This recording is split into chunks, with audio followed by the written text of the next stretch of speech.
The mountain paid no mind to the seasons of men, but it kept its own. High on the timbered slope, where the wind clawed at the granite peaks, and the snow lingered into June. Elias Granger kept his own season as well. It was a season of one. His cabin was not a home. It was a redoubt, built of thick-hewn logs he had felled and squared himself, chinked so tight not even a sliver of wind could pierce it. The windows were high and narrow, good for shooting from, poor for letting in light. A heavy timber bar, thick as a man's thigh, rested in iron brackets beside the solid oak door. Elias had built it to keep the winter out, and the world at bay.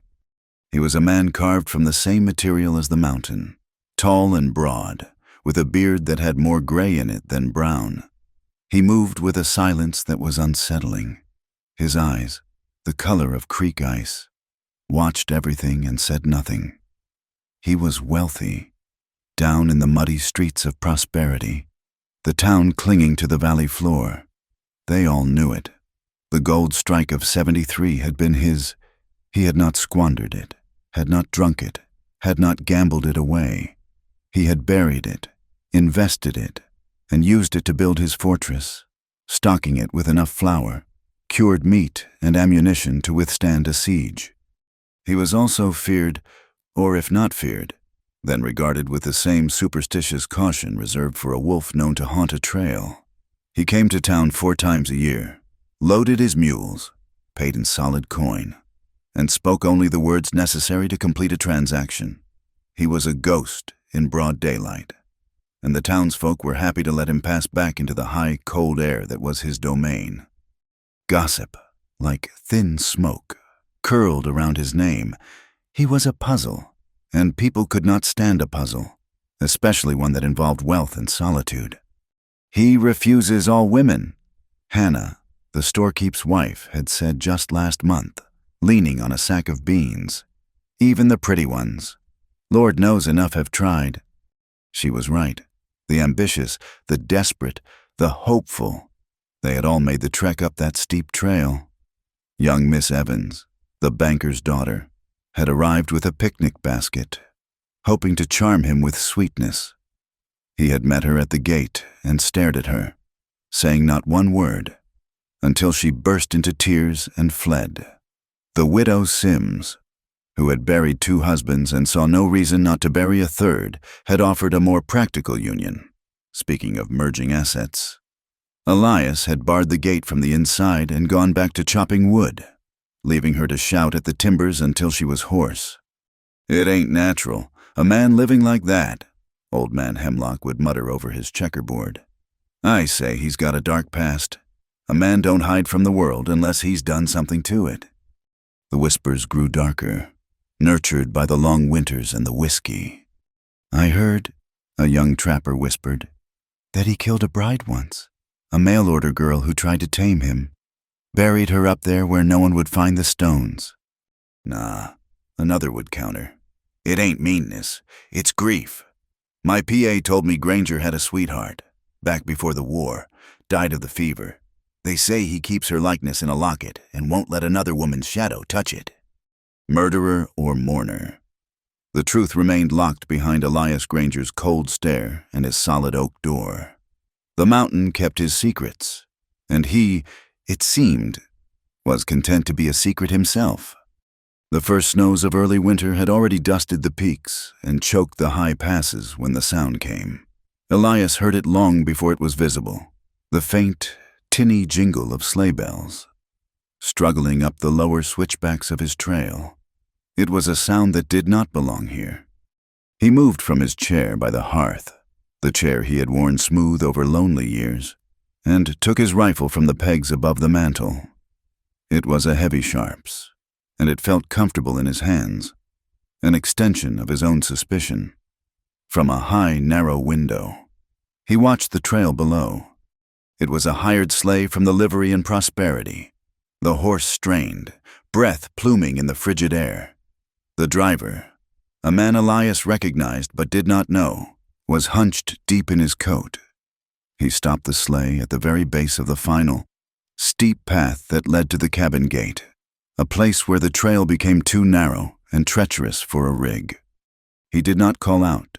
He did not wait.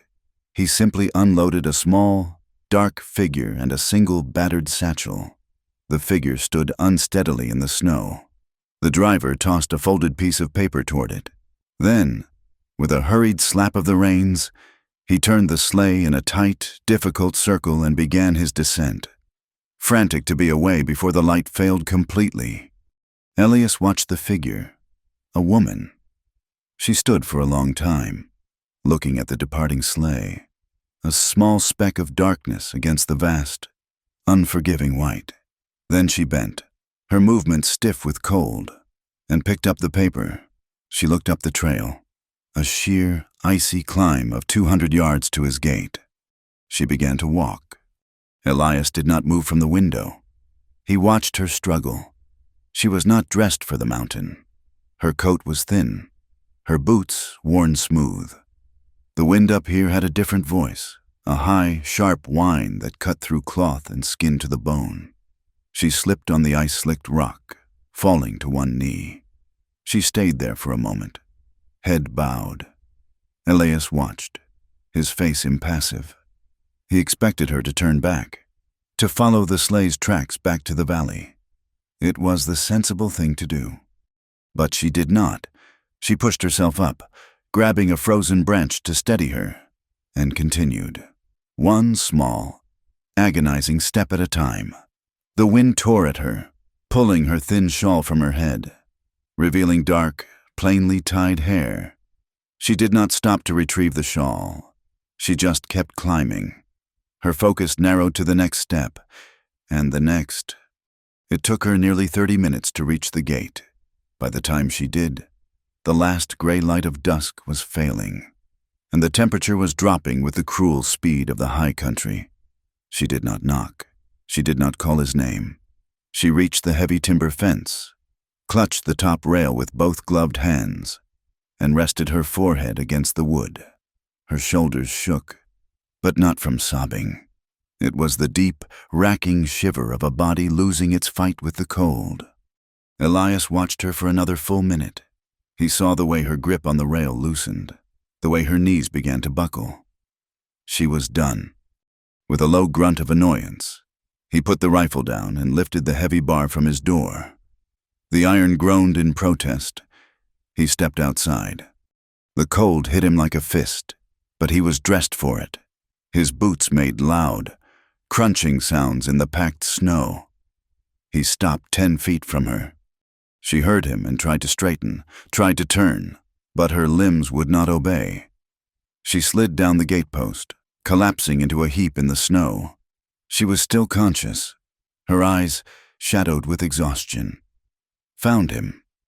She fumbled inside her coat, her fingers stiff and blue, and held out the folded, dirty piece of paper. He did not take it. "I got no work," he said. His voice was a harsh rasp, unused for days. "Go back to town." She swallowed. Her lips were cracked and pale. "I cannot," she whispered. The wind stole the words, but he heard them. "Not my concern." He was already turning to go back inside. This was not his business. The world and its troubles were down there. This was his mountain. "Please." It was not a plea. It was a gasp. "I have nowhere else." She was not looking at him, but at the snow by her feet. Was told, a Mr. Granger, was told, he might give work or shelter. You were told wrong. He took a step toward his door. The warmth from the cabin spilled out, smelling of wood smoke and coffee, and was instantly devoured by the cold. She said nothing else. She did not cry or beg or curse him. She simply stopped. She let her head fall back against the post, and her eyes closed. A terrible, final stillness settled over her, an acceptance of the cold, the darkness, the end. Elias stopped. He turned back. He looked at the woman, a discarded thing at his gate, and he saw it. It was not her frostbitten face or her thin coat. It was her silence. It was a silence he knew. It was not the quiet of a peaceful heart, or the shyness of a modest woman. It was the silence of a creature that has been backed into a corner so long. It has forgotten any other way to live. It was the silence of endurance, the hollowed-out quiet that comes after all the screaming is done, after all the hope is gone. It was a silence he understood in his own bones. He stared at her, his jaw tight. He was angry. Angry at the sleigh driver, angry at the fools in town, angry at this woman for bringing her dying to his door. "Damn it," he breathed, the word a plume of white in the dark. He walked to the gate, opened it, and looked down at her. "Get up." Her eyes flickered open. She looked at him, confused. "Get up," he repeated, harsher this time. "I will not carry you." He did not offer a hand. He waited. He watched her fight, watched her push her numb hands against the snow, watched her grapple with the post and drag her body upright. She swayed, but she stood. "Take your satchel." She bent slowly and retrieved it. He turned and walked back to the cabin. He did not look back to see if she was following. He just held the door open. He heard her footsteps, a desperate, stumbling shuffle in the snow behind him.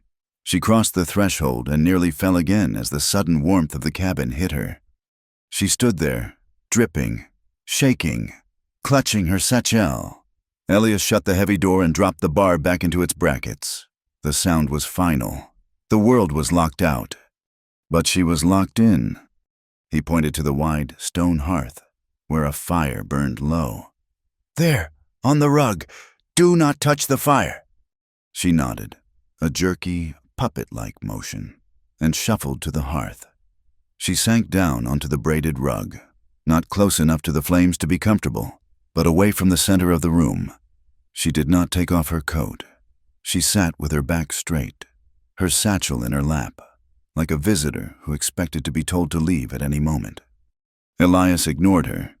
He went to the stove, poured himself a cup of coffee from the pot that was always warm, and sat in his chair.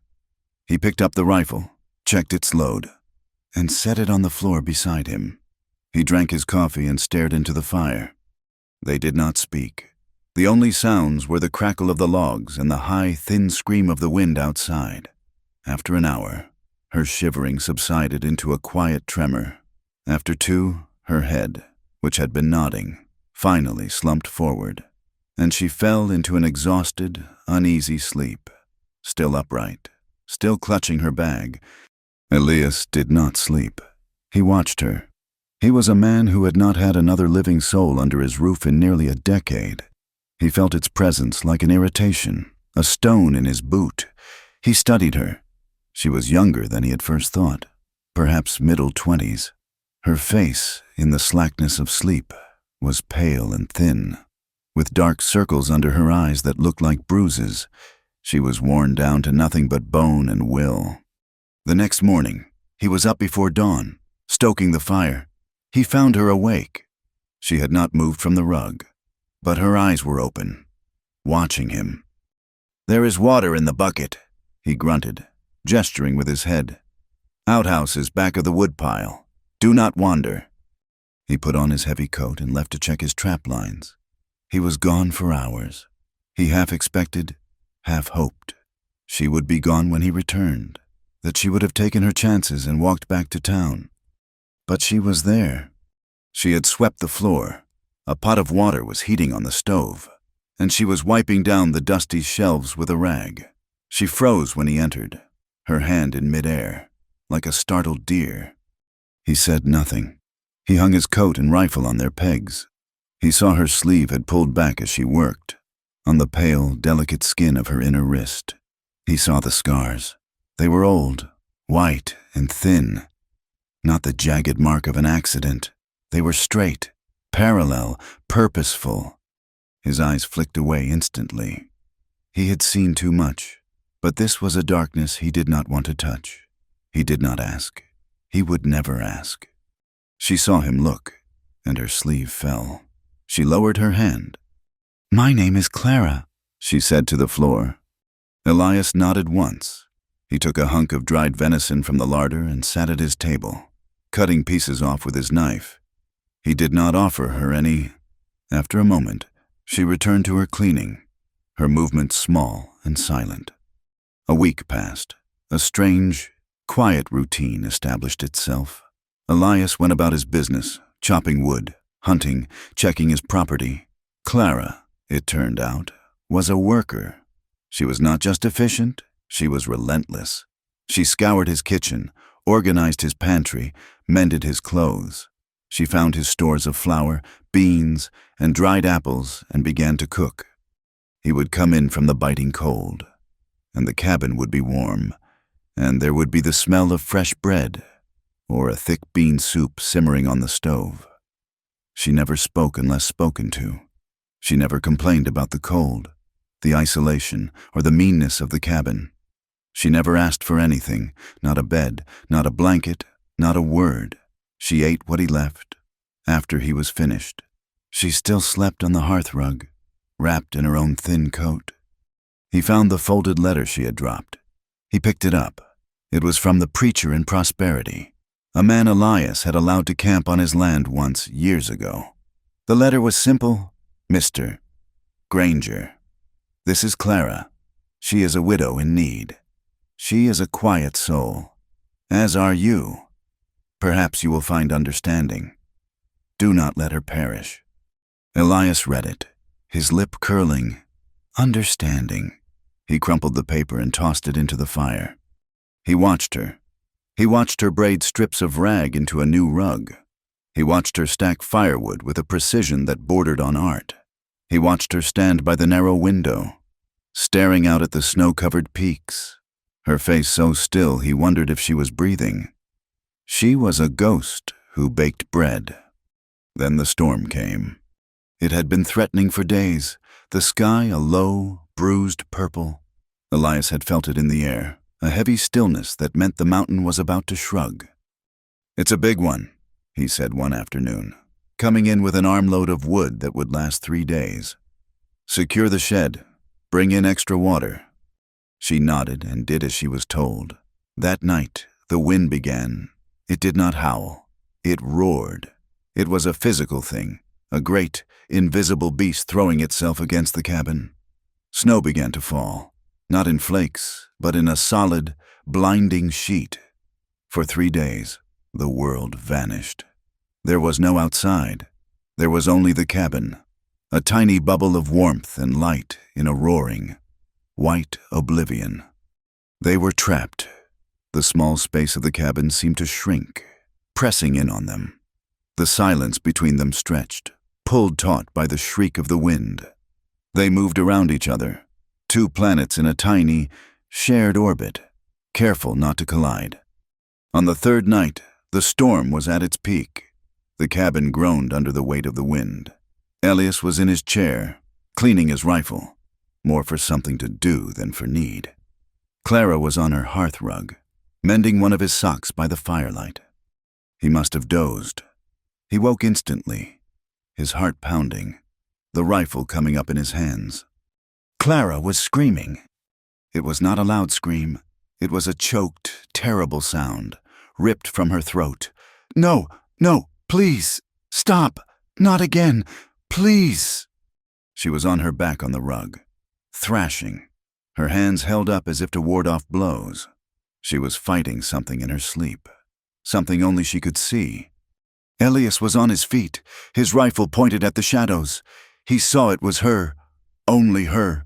He lowered the barrel. He stood in the middle of the room, watching. He should wake her. He should shake her shoulder and tell her it was a dream. But he did not.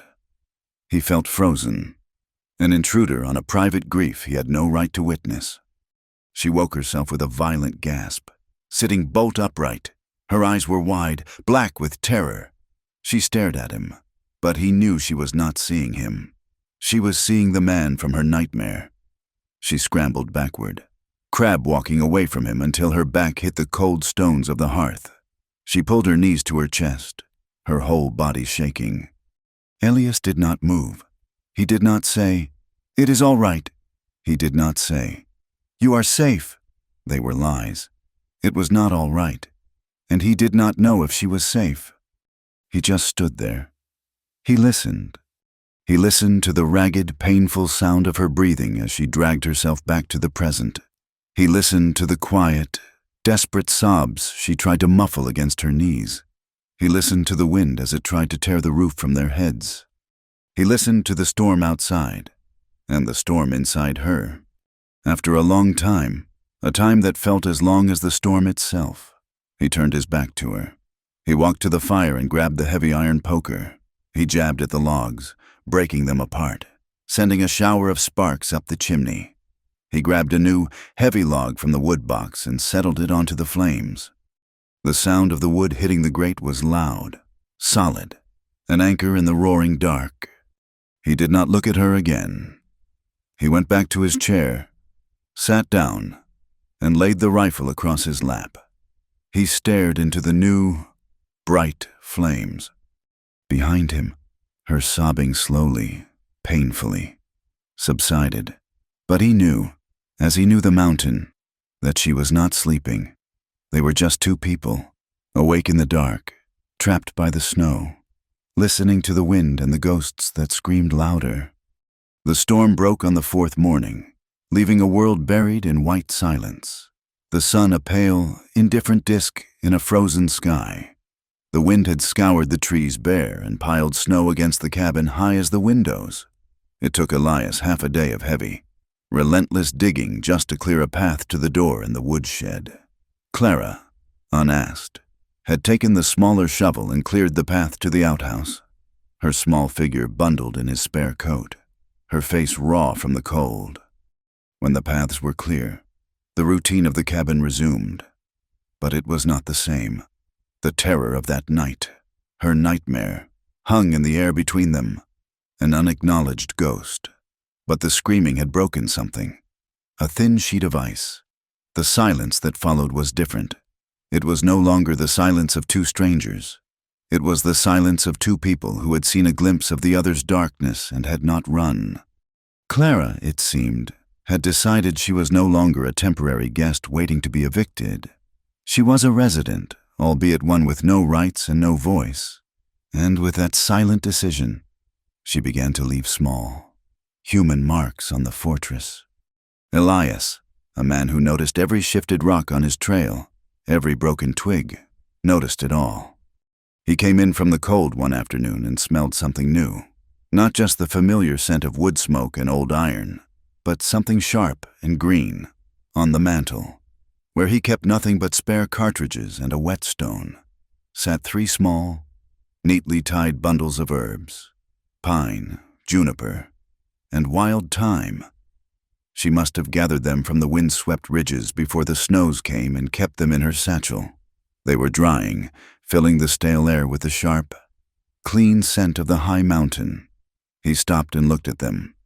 They were an intrusion. They were pleasant. He grunted and said nothing, but he did not remove them. A few days later, he found her polishing the few books he owned. He had a Bible, a worn copy of Shakespeare, a manual on mining geology, and 2 thick volumes on Roman history. They were his only companions, and he treated them with respect, but they were coated in the dust of disuse. Clara had taken them down, wiping the covers with a damp cloth, her touch gentle. When she put them back, they were not just stacked, they were arranged, straight and tidy. Small, braided cloths began to appear, one under the water bucket, to catch the drips, one on the table, where she placed the hot coffee pot. They were woven from scraps of sacking and old thread, but the work was neat, the pattern tight. They were small, quiet acts of civilization. Elias watched. He felt like a man watching a bird build a nest in the rafters of his gallows. He was drawn to her, not to her face or her form, but to her stillness.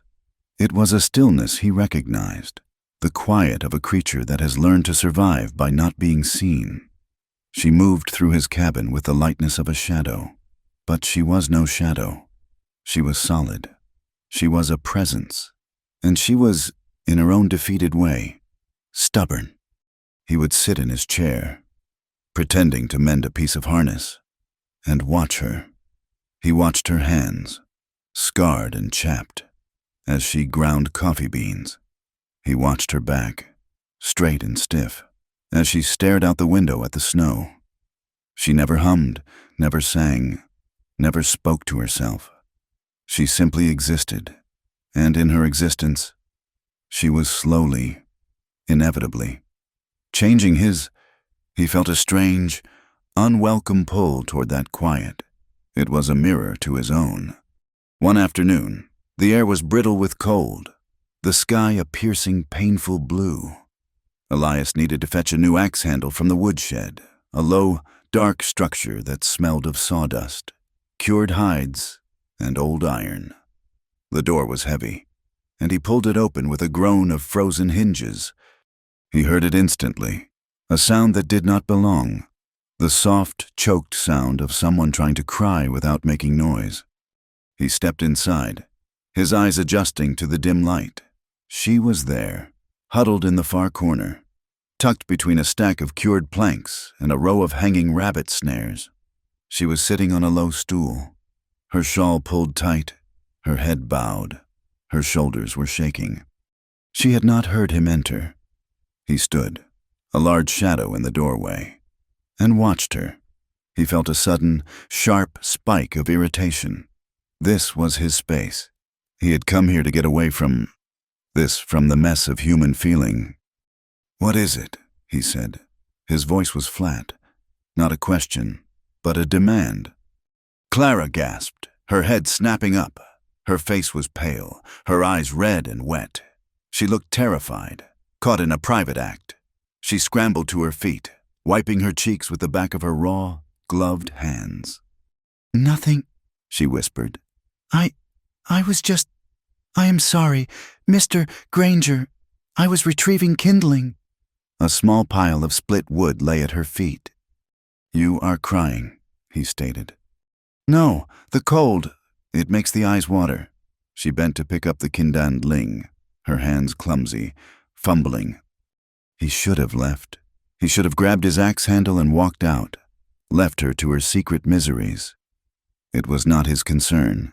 He had told her that on the first day, but he did not move.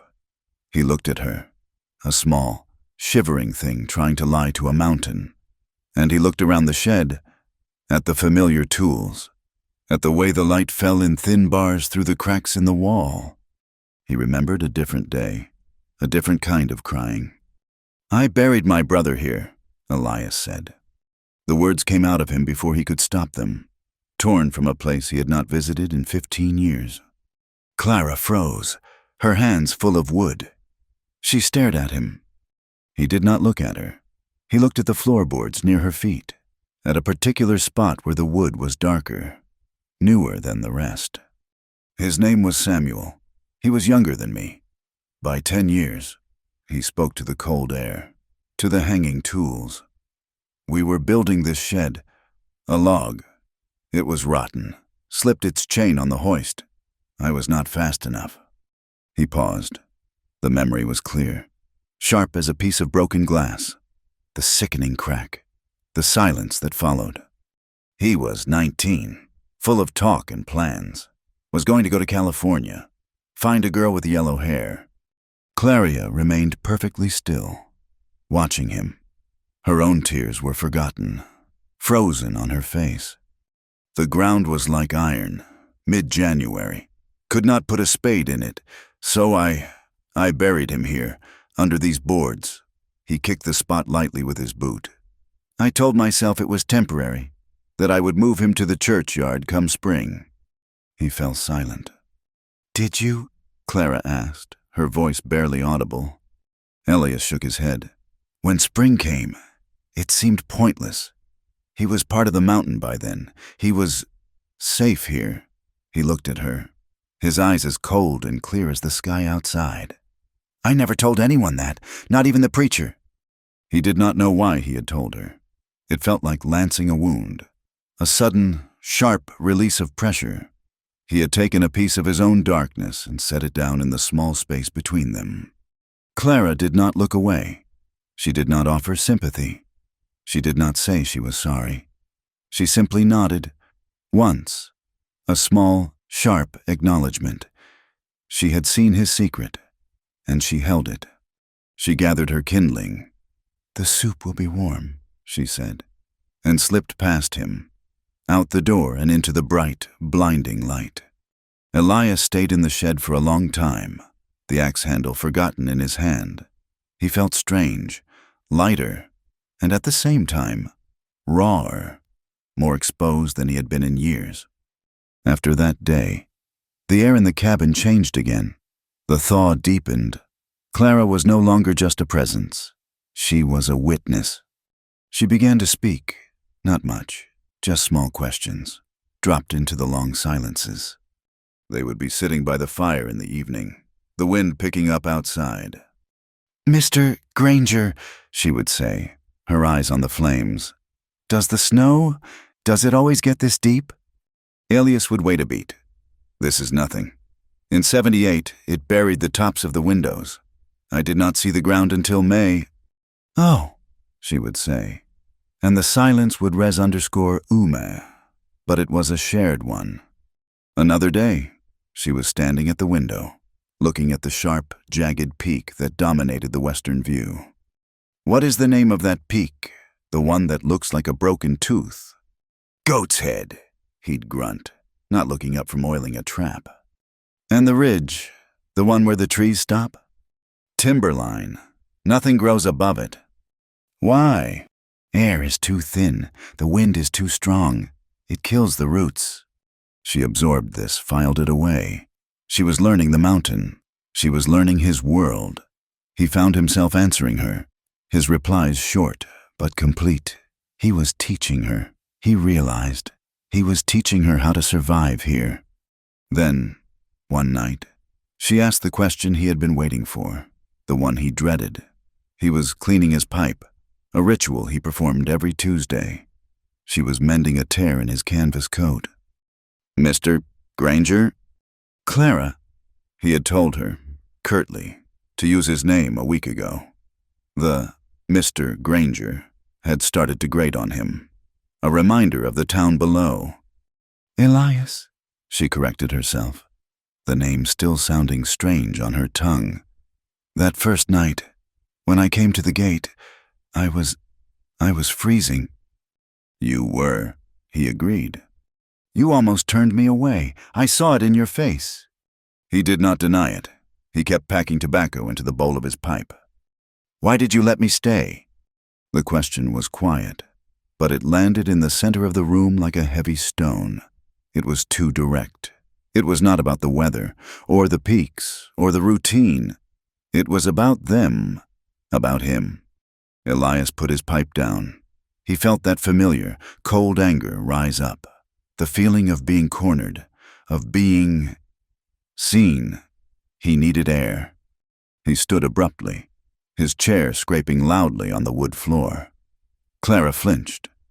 He walked to the door, lifted the heavy bar, and opened it a crack. The night air was so cold it stung his lungs, a clean, sharp pain. He stared out at the dark, dense wall of trees, silhouettes against a field of brilliant, heartless stars. He heard her breath behind him, waiting. He shut the door, his movements sharp, and dropped the bar back into place. The sound was a heavy, definitive thud. He turned and looked at her. Her face was pale in the firelight, her eyes wide. He saw the scars on her wrist, the permanent shadow of exhaustion under her eyes. He saw the woman who had cried in his woodshed and the woman who had baked his bread. He gave her no answer. He walked past her, sat in his chair, and lit his pipe, surrounding himself in a cloud of smoke. The question remained, unanswered, hanging in the space between them. The next week, a visitor came. It was Silas, a trapper who ran a line in the high ridges and was the only man Elias willingly spoke to. And then, but only for trade. Elias heard his snowshoes crunching the crust long before he saw him. "Stay inside, out of sight," he ordered Clara.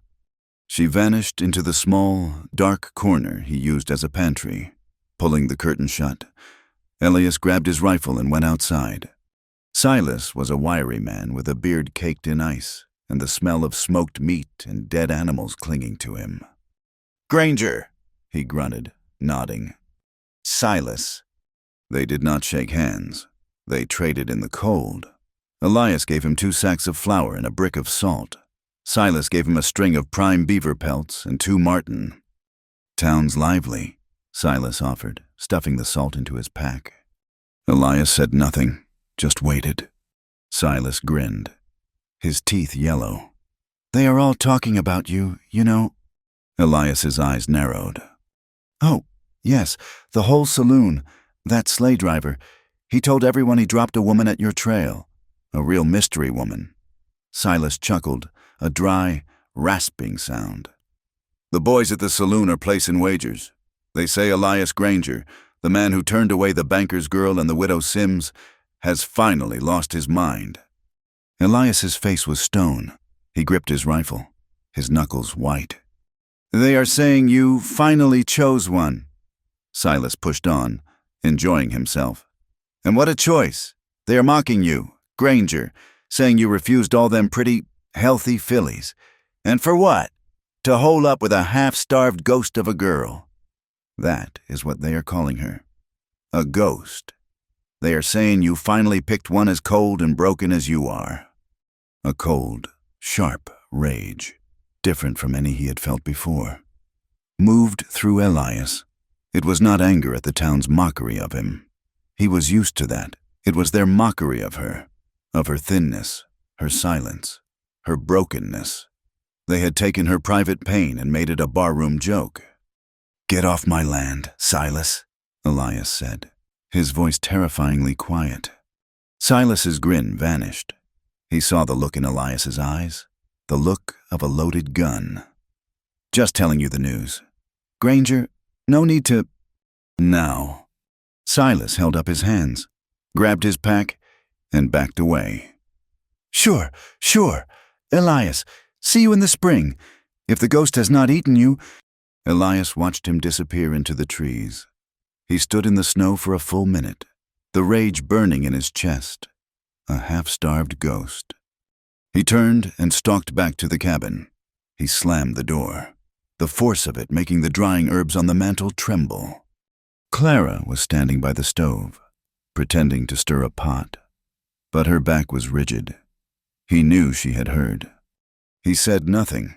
He strode to the small, rickety desk in the corner, the one place she never touched.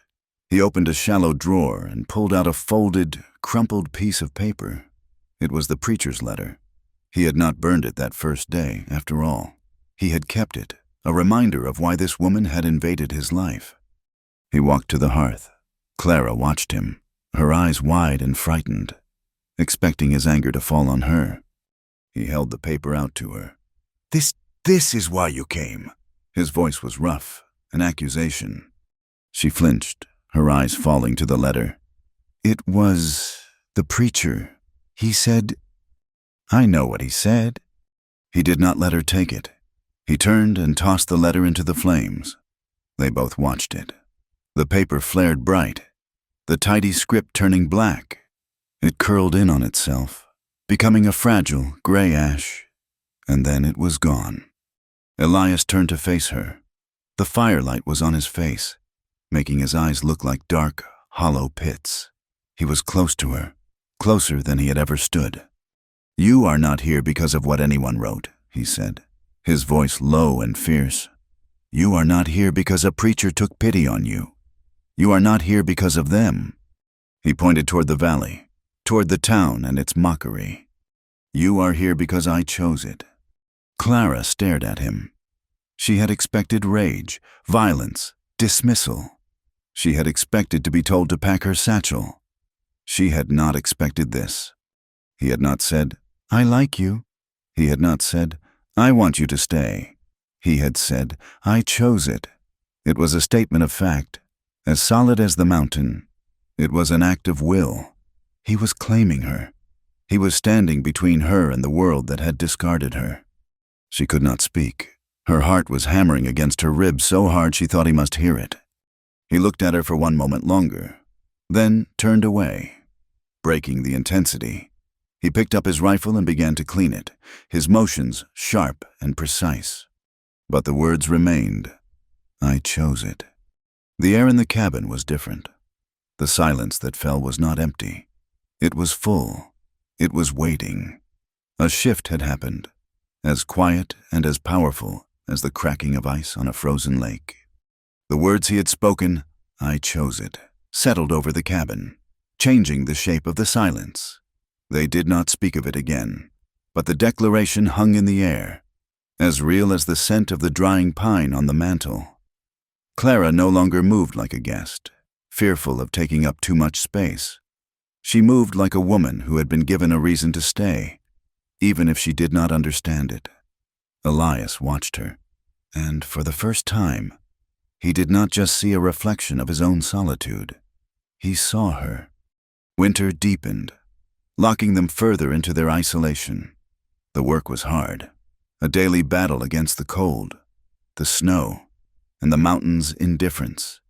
It was on one of these brittle, sharp mornings that the mountain finally demanded its due. Elias was outside, sectioning a massive pine log that had fallen near the timberline. The wood was frozen solid, his axe biting into it with sharp, metallic thuds that echoed in the cold. Still air. He was a powerful man, and he worked with a steady, relentless rhythm. He did not grow careless. The mountain was simply faster. He was swinging the axe in a clean, downward arc when the timber shifted. A heavy, ice-encased branch, half hidden under the snowdrift, snapped under the log's new position and kicked back. It struck the axe haft mid-swing, deflecting the heavy, razor-sharp head. Elias tried to pull the blow, but the momentum was too great. The blade glanced off the log and bit deep into his own body. He cried out, a sharp, guttural sound of surprise and pain. He stumbled back, dropping the axe. He looked down. A dark, wet stain was already spreading with alarming speed across the shoulder and chest of his heavy wool coat. The bright arterial red was a shock against the white snow. He pressed his gloved hand to the wound, a deep gash high on his left shoulder, dangerously close to his collarbone. Damn, he breathed. The word, a white puff of vapor. He knew the cold was his enemy, and his friend. It would slow the bleeding, but it would also kill him if he stayed out here. The cabin was 500 yards away, uphill. He picked up his axe, his good arm taking the weight, and began to walk. Each step sent a jarring shock of fire through his shoulder. He focused on the cabin, a small plume of smoke rising from its stone chimney. He felt the warm wetness of his own blood soaking his shirt. Running down his side, he felt dizzy. He was not a man who accepted weakness, but the world was starting to tilt, the edges of his vision growing hazy. Clara was scrubbing the table when the door swung open. She looked up, expecting the usual sight of Elias stamping snow from his boots. Instead, she saw him leaning against the doorframe, his face the color of ash. His rifle was still on its peg. He had come back without it, and his left side, from shoulder to waist, was dark, glistening, and wet. The axe fell from his numb hand and clattered onto the floorboards. Clara's hand flew to her mouth, a small, stifled sound escaping her. She saw the blood. For a half-second, she was frozen, the old terror rising, the sight of a man's blood connected to nothing but violence and fear. But this was Elias. He looked at her, his eyes clouded. "Slipped?" he mumbled, and then his legs buckled. He did not fall. He slid down the doorframe, catching himself. But it was a surrender. The man of stone had been broken. That sight, his vulnerability, snapped her from her fear. She was across the room in an instant. "Get to the chair! Elias, now!" Her voice was not the whisper he was used to. It was sharp, clear, and full of command. He looked at her, surprised by her tone, but he was too weak to argue. He let her get under his good arm, her small, wiry frame straining against his weight, and together they stumbled the few feet to his large chair by the fire. He collapsed into it. A low groan of pain forced from his chest. "The coat," she said, her hands already fumbling with the heavy buttons. "Leave it," he grunted. It is not just anything. You are bleeding like a stuck pig." Her hands were shaking, but they were efficient. She worked the buttons free, her fingers brushing his neck. He flinched, not from pain, but from the contact. She pulled the heavy coat open. The wool shirt beneath was ruined, a solid mass of soaked crimson cloth. "Oh, Lord," she whispered. She ran to the stove and poured steaming water from the kettle into the tin basin. She grabbed the bottle of whiskey he kept on the shelf, a bar of lye soap, and the box of clean rags she herself had washed and folded. She came back and knelt at his feet. "This will hurt," she said simply. "Get on with it." She took a breath and, with a quick, decisive movement, used his own skinning knife to cut the shirt away from the wound. Elias sucked in a sharp breath as the cold air hit the raw flesh. The cut was long and terrifyingly deep, a gaping 4-inch canyon in his shoulder, bleeding sluggishly now. Clara did not hesitate. She soaked a rag in the hot water and soap, her hands turning red from the heat.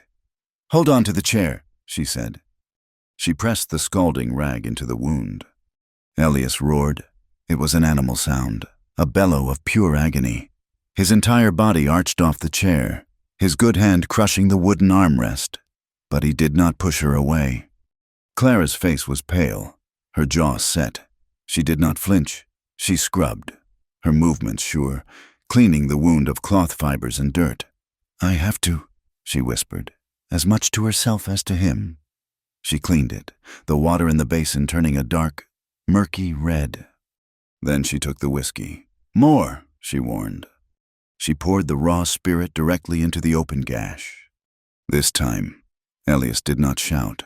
His body went rigid, a silent, terrible tremor running through him. His eyes screwed shut, and sweat beaded on his forehead. When the cleaning was done, she took the needle and fine gut thread she kept for mending his canvas tarps. She threaded it with shaking hands. "I am not a doctor. Elias." "Do it!" His voice was a rasp. She stitched him up. Her work was not neat, but it was strong. He sat like a statue, staring into the fire, a single bead of sweat rolling down his temple and into his beard. She focused on the task, on the needle, the thread, the damaged flesh. She was touching him. Her hands, small and gentle despite the rough work, brushed his skin. She was keenly aware of the solid muscle under his flesh, the warmth of his body, the faint, masculine scent of pine smoke and sweat. When she was finished, she bandaged the wound tightly with clean strips of cloth. Her hands lingered on his shoulder for a moment, her touch light, a silent confirmation that the ordeal was over. He was breathing heavily, his eyes still closed. He felt the ghost of her touch, a warmth that had nothing to do with the fire. He had not been touched with care in so long. He had forgotten what it felt like. It was a strange, unsettling heat that moved through him, more potent than the whiskey. She stood up, gathering the bloody rags and the crimson water. "Thank you," he grunted, the words forced. Clara just nodded, her face pale. She went about cleaning the mess, her own hands trembling now that the crisis was past. That night, the tension in the cabin was thick. He was diminished, his arm in a sling she had fashioned from a flour sack, his face drawn with pain. He sat in his chair, refusing to lie down. Clara sat on her hearthrug, staring into the flames.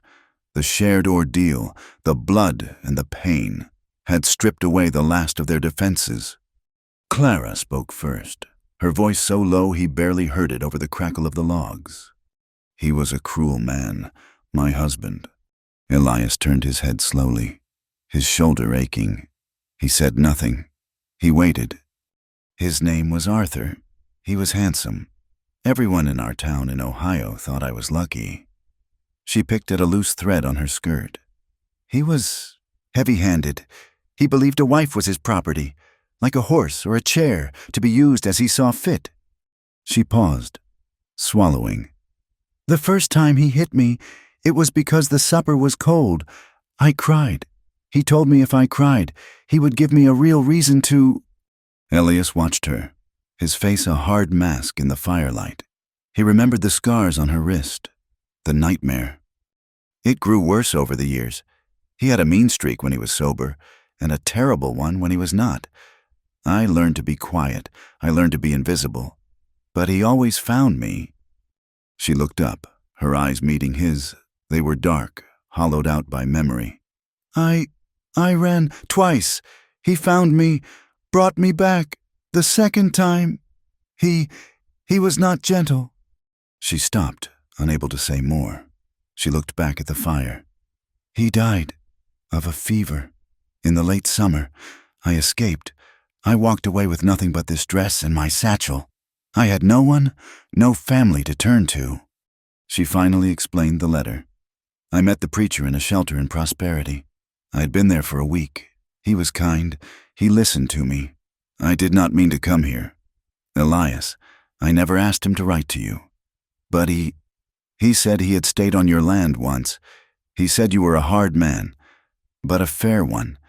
He said you were a man who understood. Solitude. He thought we might understand each other. He thought our quiet was the same. She fell silent, her confession laid bare in the warm room. Elias stared into the fire. He thought of her climbing his trail in the snow, her silence, her refusal to break. He understood it now. He felt the weight of her words, a heavy, familiar burden. She had offered him her truth. He owed her his. My fortune, he said, his voice a low rumble. It was not just the mining, the strike in 73. It was not mine alone. Clara looked at him, her eyes questioning. I had a partner, Frank, a good man, at first. But the gold, it does things to men. It makes them mad. We struck the mother lode, and he changed.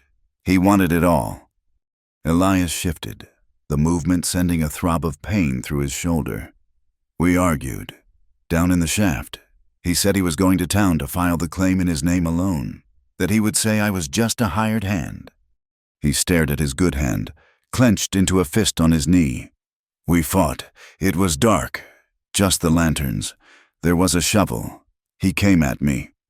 Elias's voice dropped. He did not come back up. I told everyone he had run off, that he had taken a share and gone to California. The betrayal, it was his, but the death, that was mine.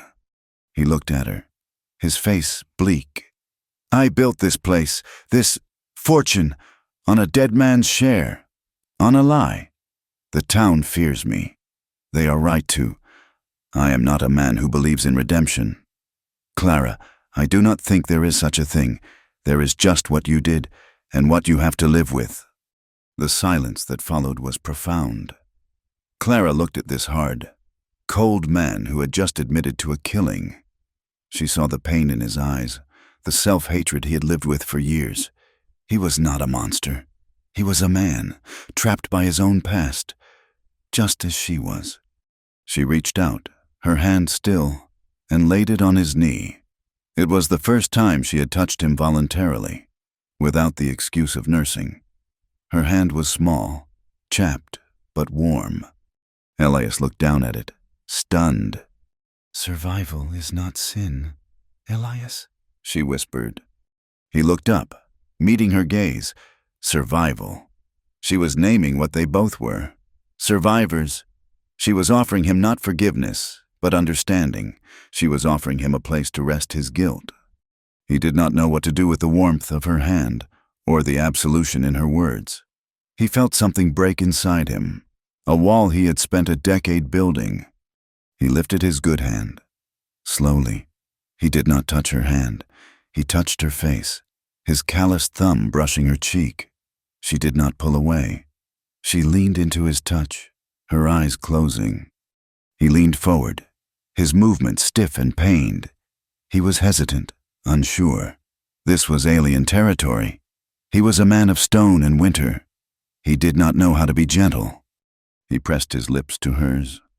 It was not a gentle kiss. It was rough, clumsy, and desperate. It tasted of wood smoke, coffee, and the faint, metallic tang of his own blood. It was the kiss of two people who had been starving for years, a kiss of shared solitude and deep, unspoken grief. It was hesitant, unsure, but it was deeply, profoundly felt. He pulled back, his breath ragged.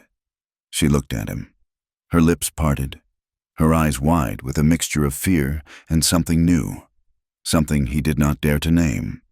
Neither of them slept on their own bed that night. He stayed in his chair, and she stayed on the hearth rug. But they watched each other in the dying firelight until the first gray light of dawn. The next day, the world came crashing in. Elias was outside, his arm aching, checking the bar on his gate. The kiss, the confession. It all felt like a dream.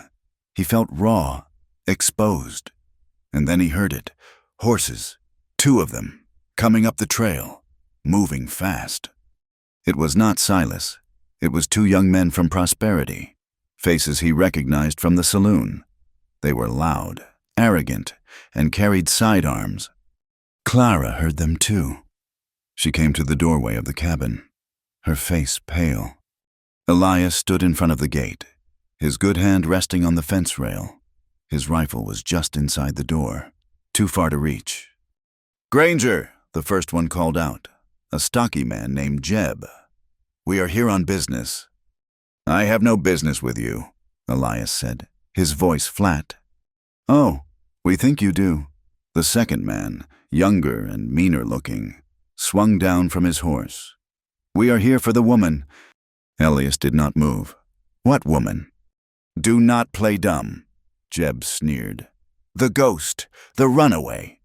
We know you are keeping her here." Clara made a small, terrified sound in the doorway. "The one that calls herself Clara," the mean one said. "She is a runaway. All right, a runaway wife, and a thief.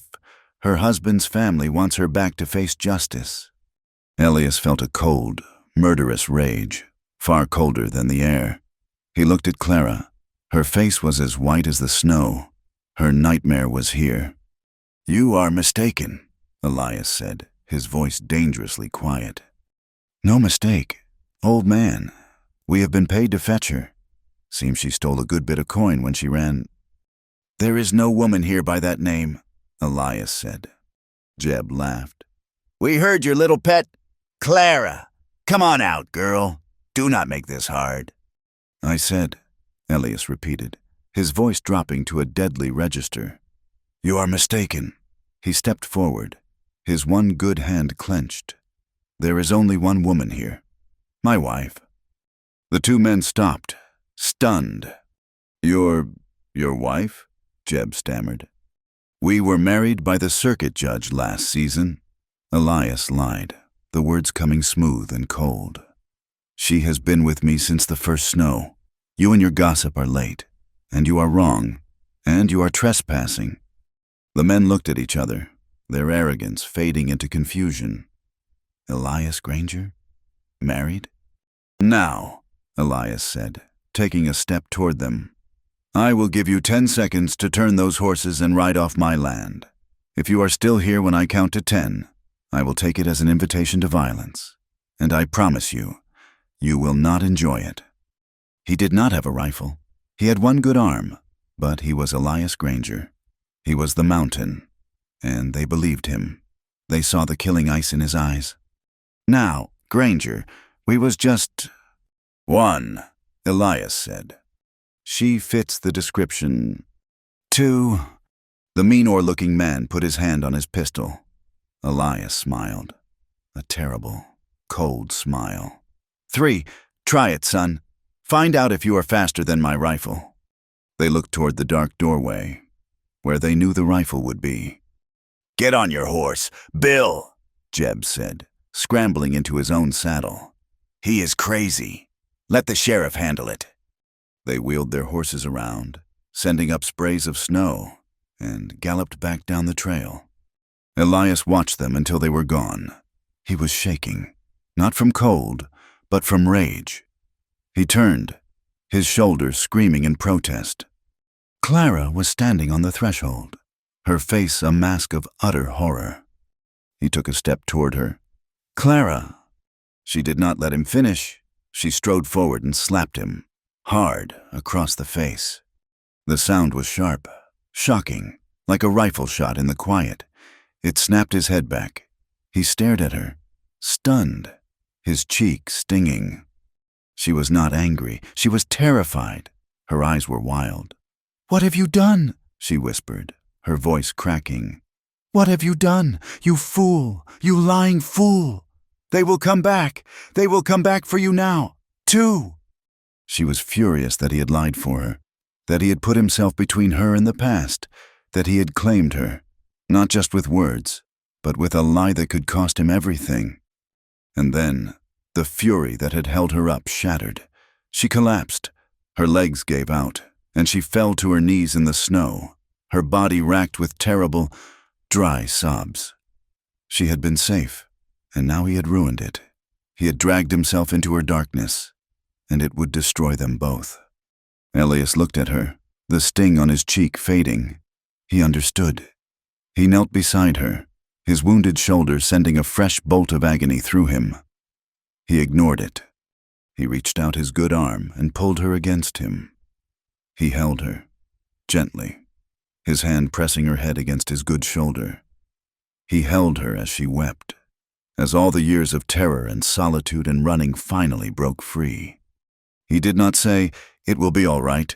He did not say, "They are gone." He just held her. He held her tight against him, shielding her from the wind, and whispered into her hair, "I chose it. Let them come." He held her in the snow, his good arm clamped around her shaking body, until the sobs quieted into dry, shuddering breaths. The cold was a blade, and he was still a wounded man. He felt the sting on his cheek where she had struck him, a small, hot point in the vast, freezing air. "Get up, Clara," he said, his voice low and rough. He pushed himself to his feet, his shoulder protesting with a white-hot spike of pain. He pulled her up with him. "We go inside." She was limp, exhausted, her anger and terror spent. She let him lead her back into the cabin, back into the warmth.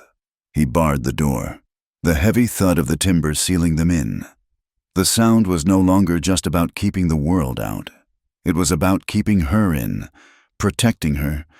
He had lied to the world. He had claimed her, and in doing so, he had chained himself to her past. A week passed in heavy, watchful silence. His shoulder healed slowly, the stitches she had put in pulling tight. Clara tended to him with a grim, quiet efficiency.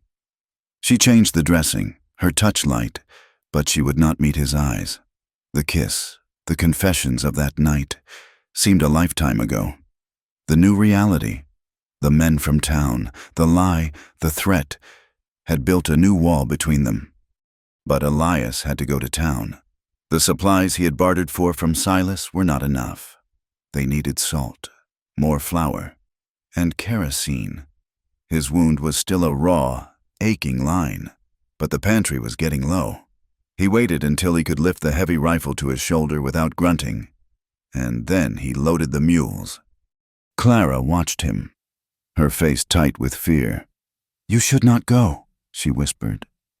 "We need salt," he said. It was not up for debate.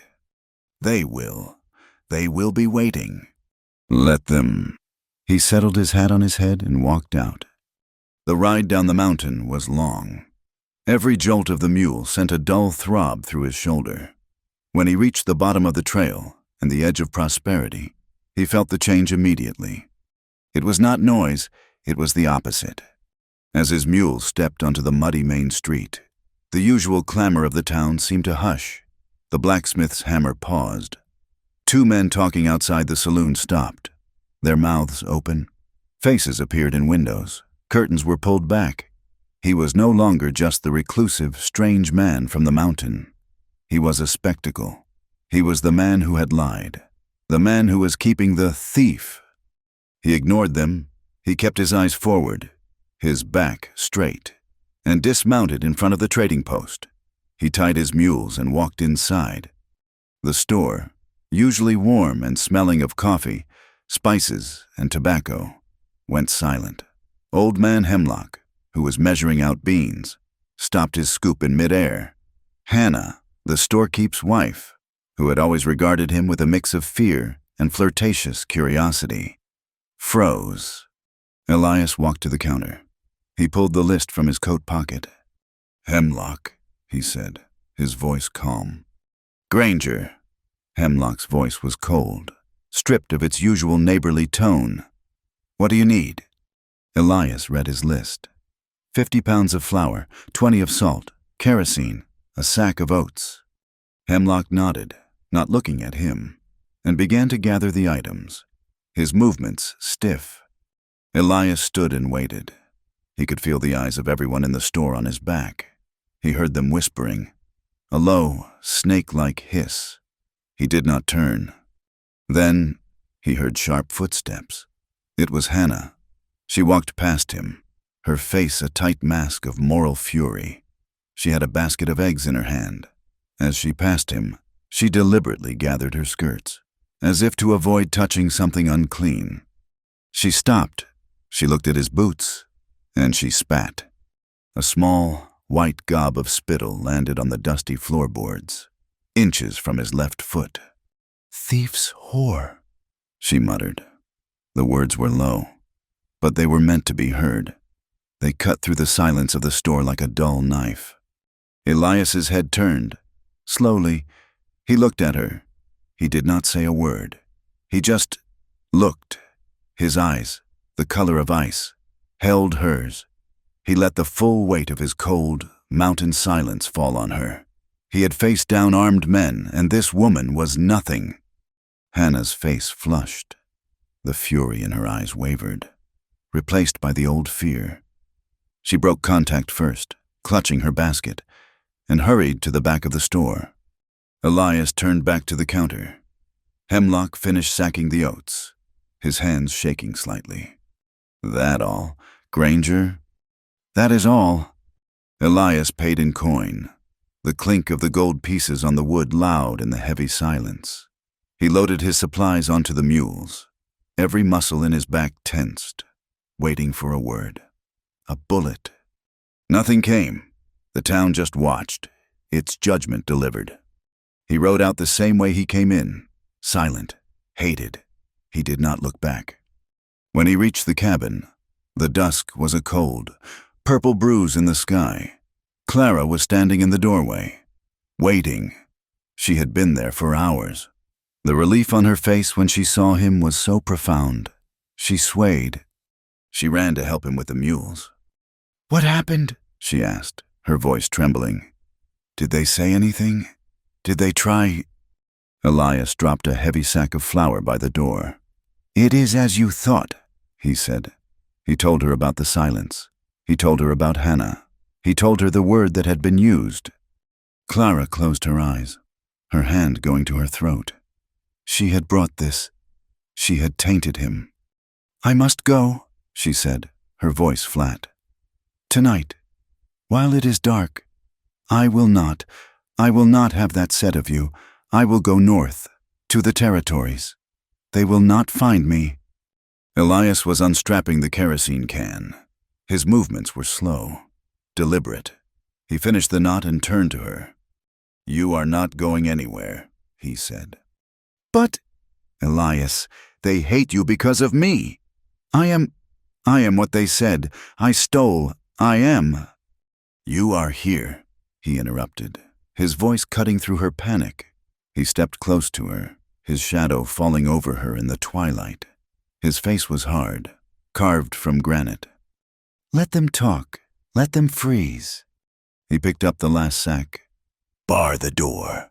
The wind is rising." His words were final. It was not a discussion. He had weighed the town, and all its judgment, against her, and he had made his choice. She was his. Her shame was his. They were a fortress of two. That night, the cold that came with the wind was bitter, a deep, penetrating cold that the fire could not fight.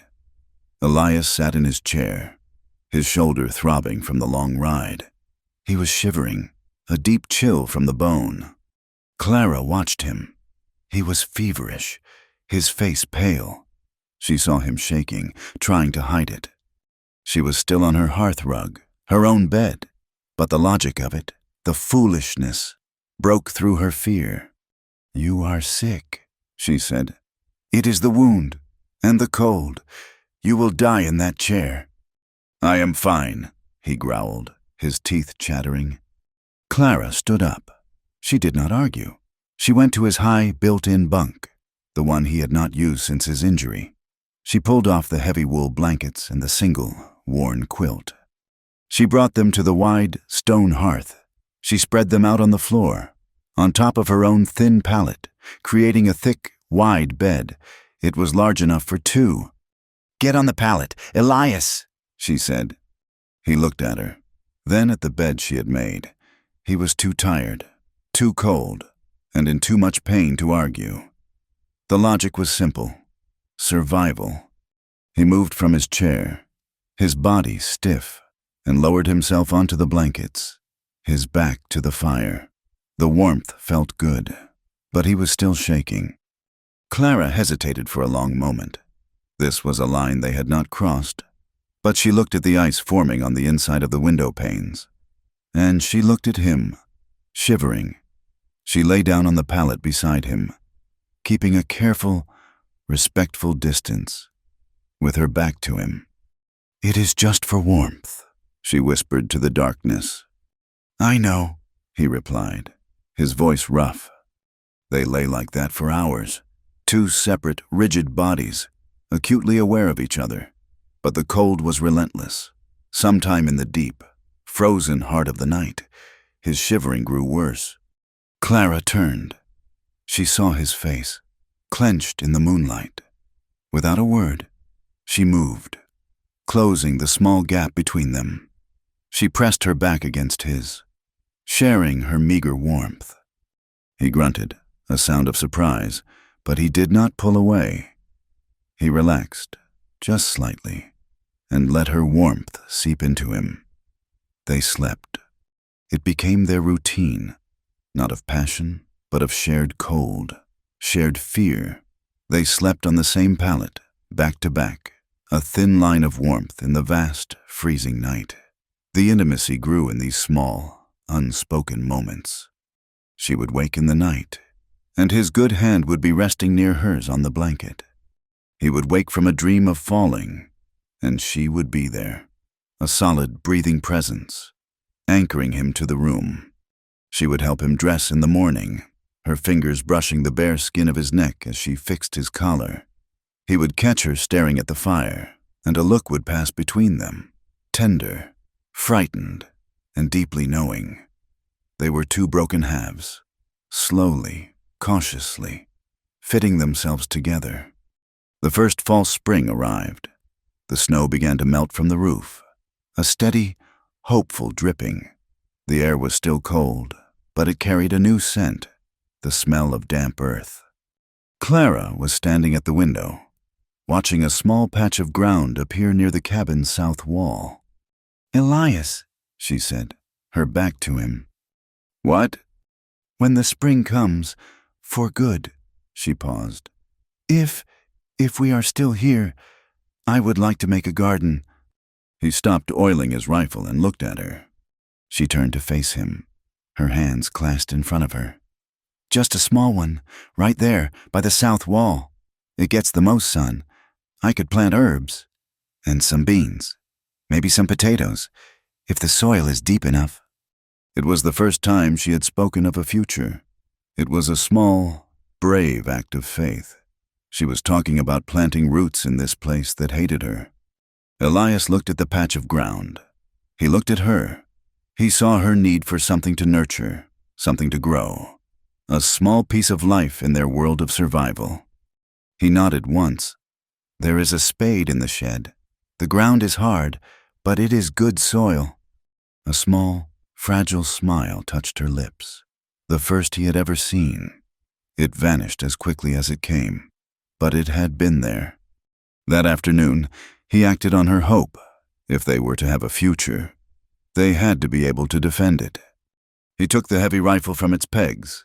He also grabbed his pistol, a heavy Colt revolver. "Come outside, Clara." She followed him, puzzled. The air was damp and smelled of thaw. He handed her the rifle. It was so heavy, she nearly dropped it. "What?" "Those men, the ones who came, they might come back. They might bring the sheriff. Or they might just come back themselves." His face was grim. "I have one good arm. You have two good hands. You will learn to shoot." "Elias, I cannot, She looked at the gun with revulsion. "You can," he said, his voice flat. "I taught you to mend my coat. I will teach you to save your life." He set up a tin can on a distant stump. He stood behind her, his body close. He smelled the clean scent of her hair. "Put the stock here," he said, his voice low, his good arm coming around her to guide the rifle, pressing it into her shoulder. His hand covered hers on the trigger guard. She was trembling. "You are shaking." "It is so loud. It is for killing." "It is for living," he corrected her, his voice grim. "It is so you are not killed. Now, breathe out. Find the sight. Squeeze. Clara, do not pull." She closed her eyes and pulled the trigger. The explosion was deafening. The recoil slammed the rifle back, bruising her shoulder, and she cried out. The shot went wild, kicking up snow 10 feet to the left of the stump. She was trembling, tears of shock and fear in her eyes. "Again," he said. "I cannot." "Again." His voice was iron. She reloaded, her hands shaking so badly she dropped the cartridge. He picked it up and handed it to her.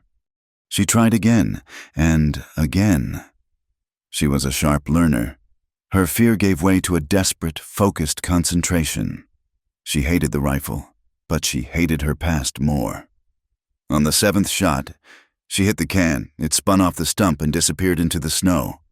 She lowered the rifle, her arms aching. She was shaking from head to toe, but she had done it. "Good," Elias grunted. "Tomorrow, you will learn the pistol. It is faster." She just nodded, her face pale, trembling with the violence she had just commanded. That night, the fickle mountain weather turned. Winter returned for one last, furious battle. A late, vicious blizzard roared down from the peaks. The wind shrieked, and the snow came down so thick it erased the world. They were trapped again. But this time, they were not strangers. They were two people who had slept back to back, who had planned a garden, who had fired a gun. They lay on their pallet by the fire. The wind was so loud, it felt like it was inside the cabin, inside their heads. The fear was palpable. The fear that the roof would go. The fear that the men would come. The fear of their own fragile connection. Elias turned, his body stiff. He faced her. She was already awake, her eyes wide, watching him in the firelight. He reached out his good hand and touched her face, his thumb tracing the line of her cheekbone. "Clara," he whispered. It was all he said. It was not a seduction. It was a surrender. It was the last wall coming down. She did not pull away. She leaned into his touch, her eyes closing. He moved, his body covering hers, gently. He was heavy and mindful of his bad shoulder. They made love. It was quiet. It was desperate. It was, as the outline had dictated, gentle. It was full of tears. Her tears, for the brutality she had known. His, for the years he had been frozen. And it was full of a deep, aching hunger, not for a body, but for a connection, for proof that they were, in fact, still alive. It was two solitudes, colliding in the dark, trying to make a single warmth. Afterward, they did not separate. They lay tangled in the blankets, the blizzard raging outside, a mirror to the chaos they had just unleashed. They had shared their bodies. Now, there was nothing left but the last, darkest truths. Elias spoke first. his voice a low rumble against her hair. My partner, Frank, the one in the mine, that was not the only one. Clara went still, listening. Before the gold, when I was young, I was angry, all the time, full of whiskey and rage. He told her about a logging camp, a brawl over nothing, a drunken fight. We were on a high ridge, over the river. This man, I did not even know his name. He said something about my PA. I hit him. We fought. He paused, the memory dark and clear. I pushed him, just pushed him to get him off me. He went over the edge, into the dark. He swallowed. He never came back up. The river was high. They all called it an accident. A drunk man stumbling in the dark. No one saw. But I did not go for help. I did not even look over the edge. I just walked away. He had confessed it. The partner was business, a fight for a fortune. This was a younger, meaner sin. Clara was silent for so long.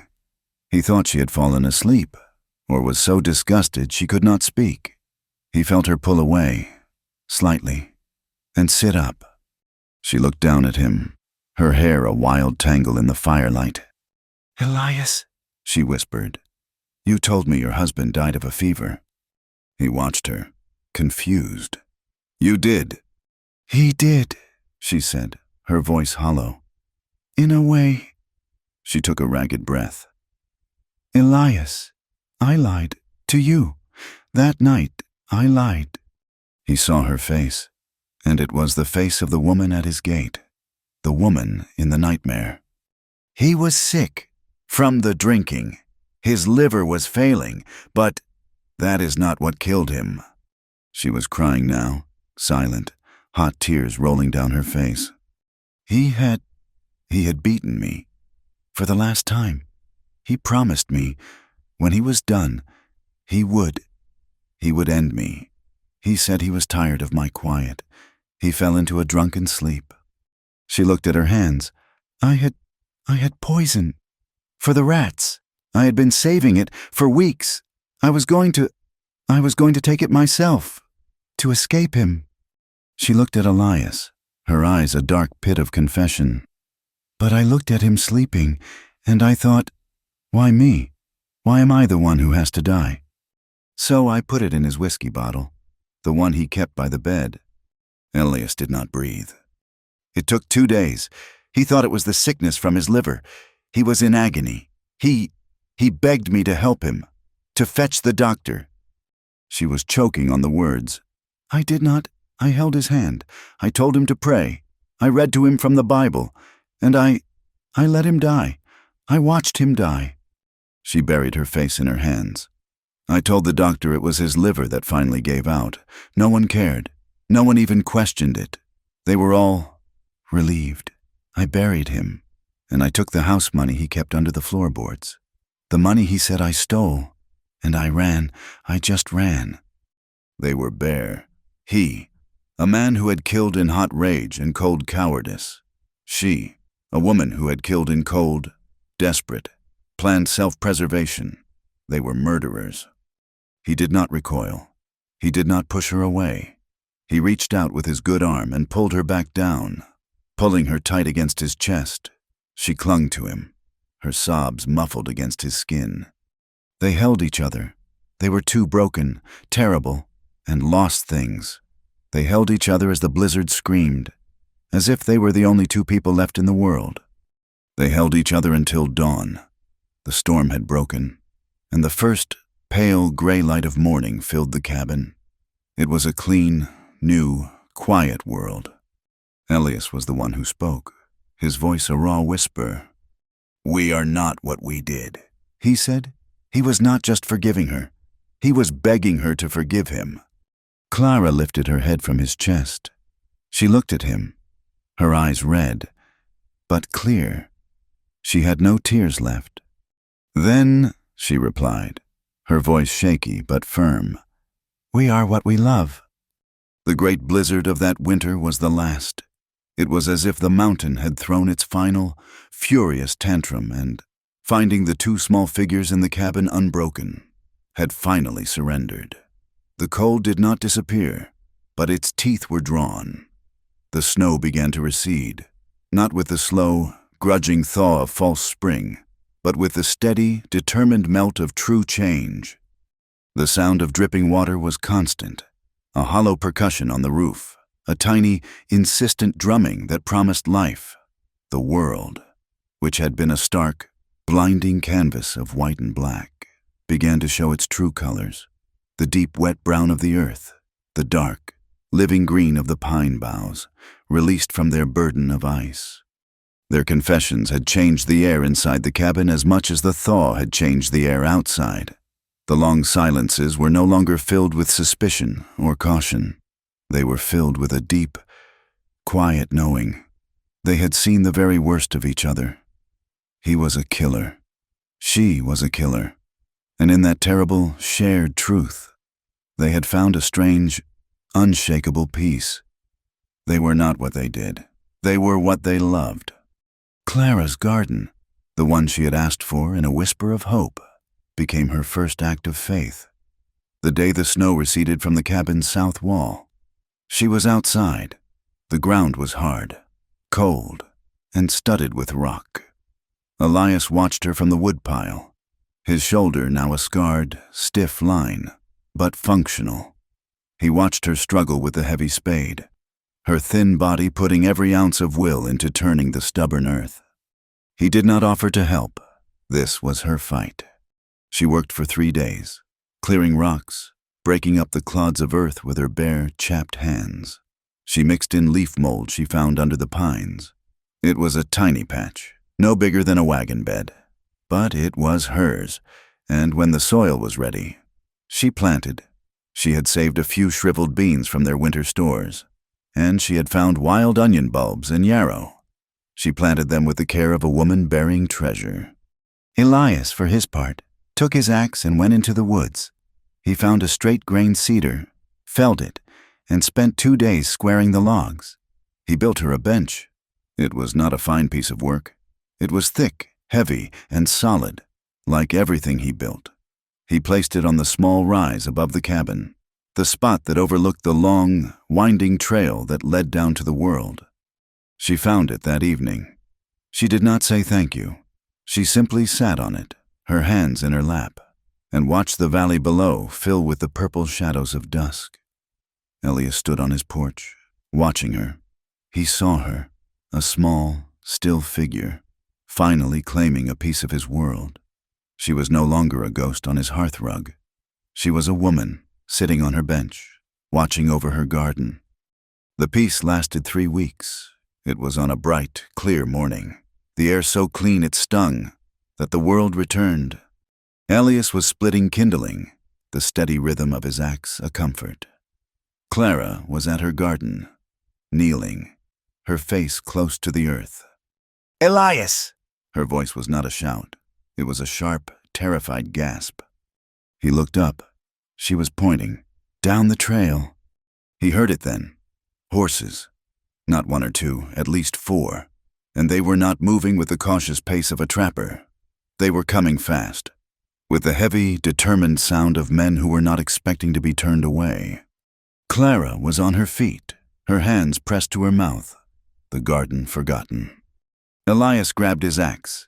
His rifle was inside, on the pegs, too far. They burst from the tree line. It was the 2 men from before, Jeb and the Menor-looking one. Bill, but they were not in the lead.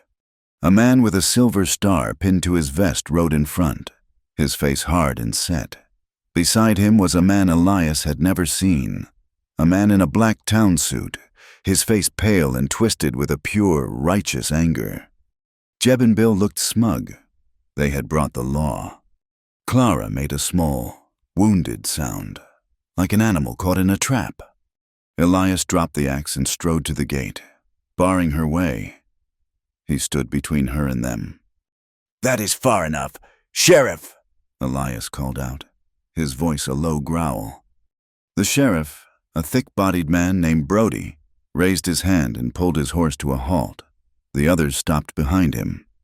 "Elias Granger," the sheriff said, his voice flat. He looked tired. I am not here for you. She is not here for you either, Elias said. The man in the black suit surged forward, his horse bumping the sheriff's. That is her, he shrieked, pointing a shaking finger at Clara. That is the woman, Clara Pope, the monster who murdered my brother.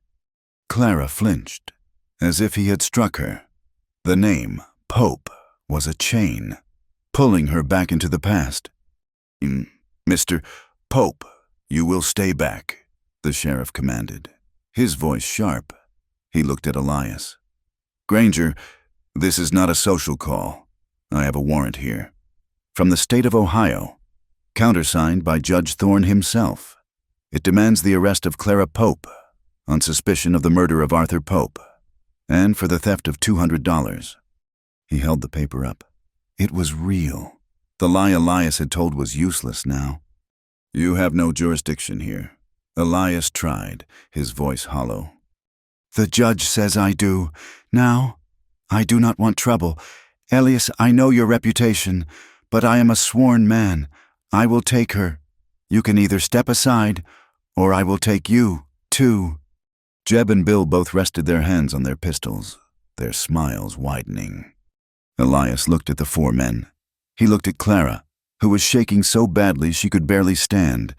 He looked at the rifle. 20 feet away, inside the cabin, he could not make it. He had one last thing to barter, the one thing he had that the world wanted. He let out a long breath. Sheriff, he said, his voice quiet. This is a mistake, a misunderstanding. This woman, she is innocent. That is for the judge to decide. Brody said, Perhaps we can come to an arrangement, Elias said, his eyes on the sheriff. This is a long ride, a lot of trouble for one small woman. The sheriff's eyes narrowed. What kind of arrangement? My claim, Elias said. The words came out, heavy as stone. The mine, the one from 73. It is still rich. I have gold buried, more than you have ever seen. This cabin, this land, it is all worth a fortune. Jeb and Bill looked at each other, their eyes wide. Even Sheriff Brody looked stunned. He knew the rumors of Granger's wealth. Take it, Elias said. Take it all. The land, the gold, the mine. You tear up that warrant. You ride away. You tell this man, Pope, that you could not find her, that she died in the winter. There was a long, terrible silence. The sheriff was a practical man. He looked at the cabin, at the land. He was weighing a fortune against a piece of paper from Ohio. Elias saw it in his face. He was considering it. No! Martin Pope screamed, his face purple. He slid off his horse, his fine shoes sinking into the mud. No, I do not want his money. I want justice. I want her to hang. That is the law. The sheriff sighed. He looked at Elias, almost apologetically. The brother-in-law was the voice of the victim. The law was the law. My hands are tied. Granger, I have to take her. Jeb and Bill swung down from their horses, eager. No, Elias said. His hand dropped to the handle of the axe he had left by the gate. He would not let them pass. He would die here. He would take them with him. He saw Jeb's hand go to his gun. This was it. Elias, stop! Clara's voice. It was not a scream. It was a command. He turned. She was standing tall. Her shaking had stopped. Her face was white, but her eyes were clear. She stepped out from behind him, walking past him, through the gate. Clara, no! Get back in the cabin! He roared, panicked. She ignored him. She walked straight to the sheriff, her head high. She stopped in front of his horse. I will go, Sheriff, she said, her voice calm. There is no need for more trouble. I will go. Clara! Elias grabbed her arm. What are you doing? They will kill you. She turned to him. She put her hand on his cheek, the one she had slapped.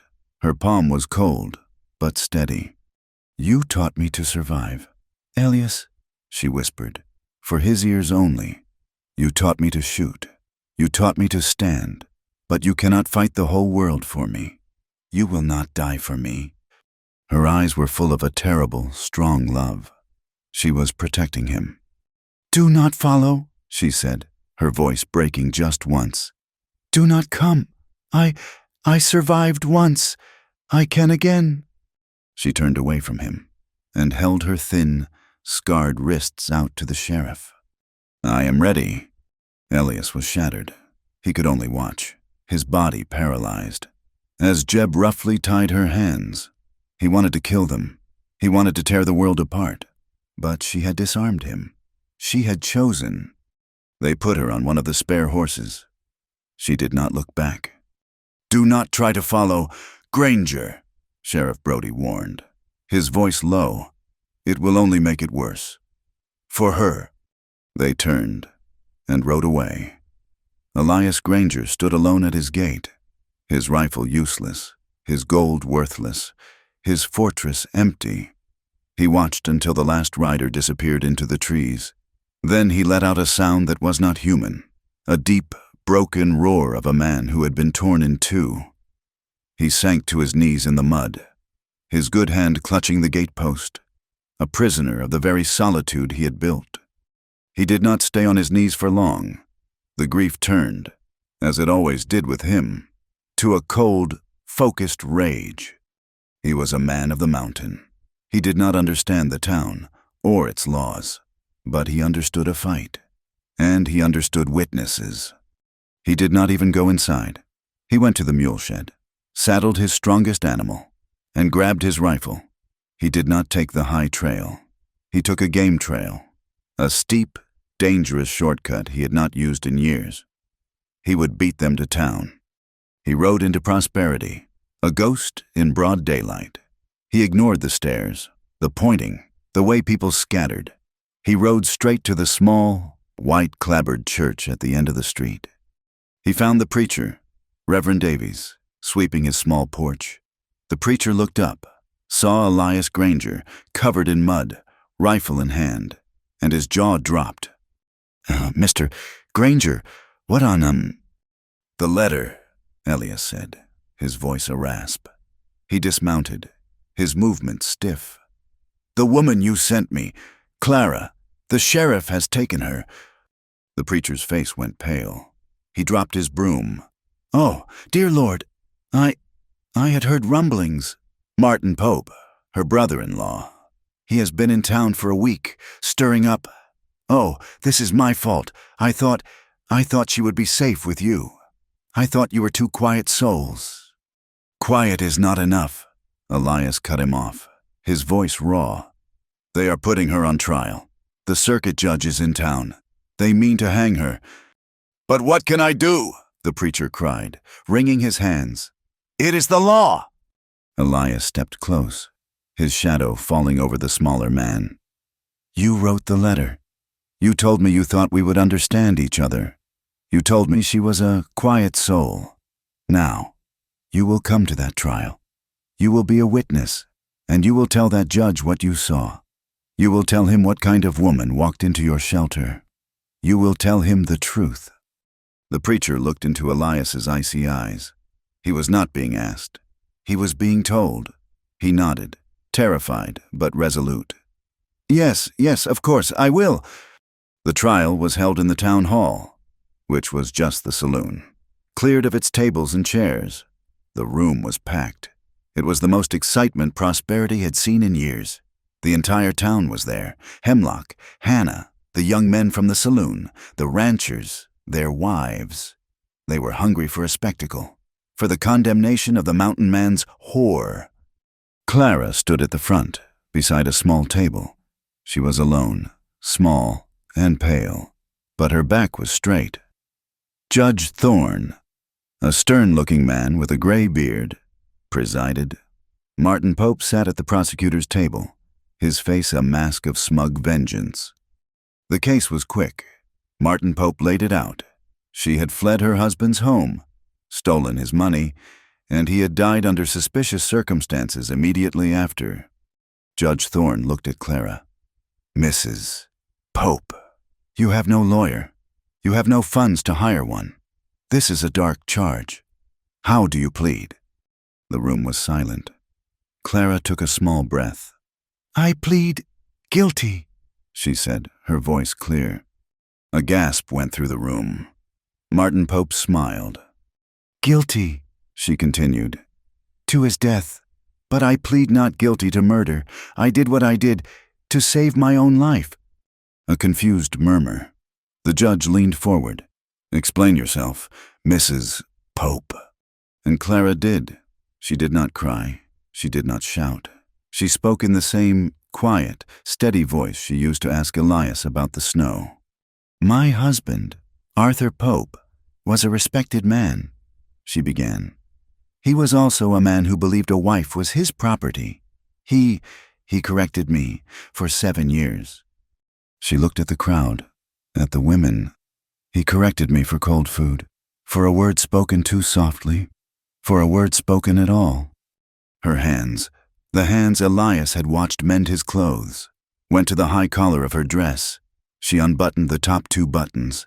She pulled the collar aside, revealing the puckered white scar tissue on her collarbone. He did this with a boot iron, she said, her voice even. Because the bread was stale. Hannah, the storekeep's wife, let out a small, horrified sound. Clara pushed up her sleeves, showing the thin, white, parallel lines on her wrists. And when his corrections were not enough, he promised me he would end me. I believed him. She told them about her pleas for help. I went to the sheriff in my town in Ohio. He told me a man has a right to discipline his wife. I went to my pastor. He told me to pray for forgiveness, for my defiance. The room was no longer entertained. It was stunned. This was not a story of a cold-hearted killer. It was something far more terrible. He fell sick, Clara said, her voice dropping.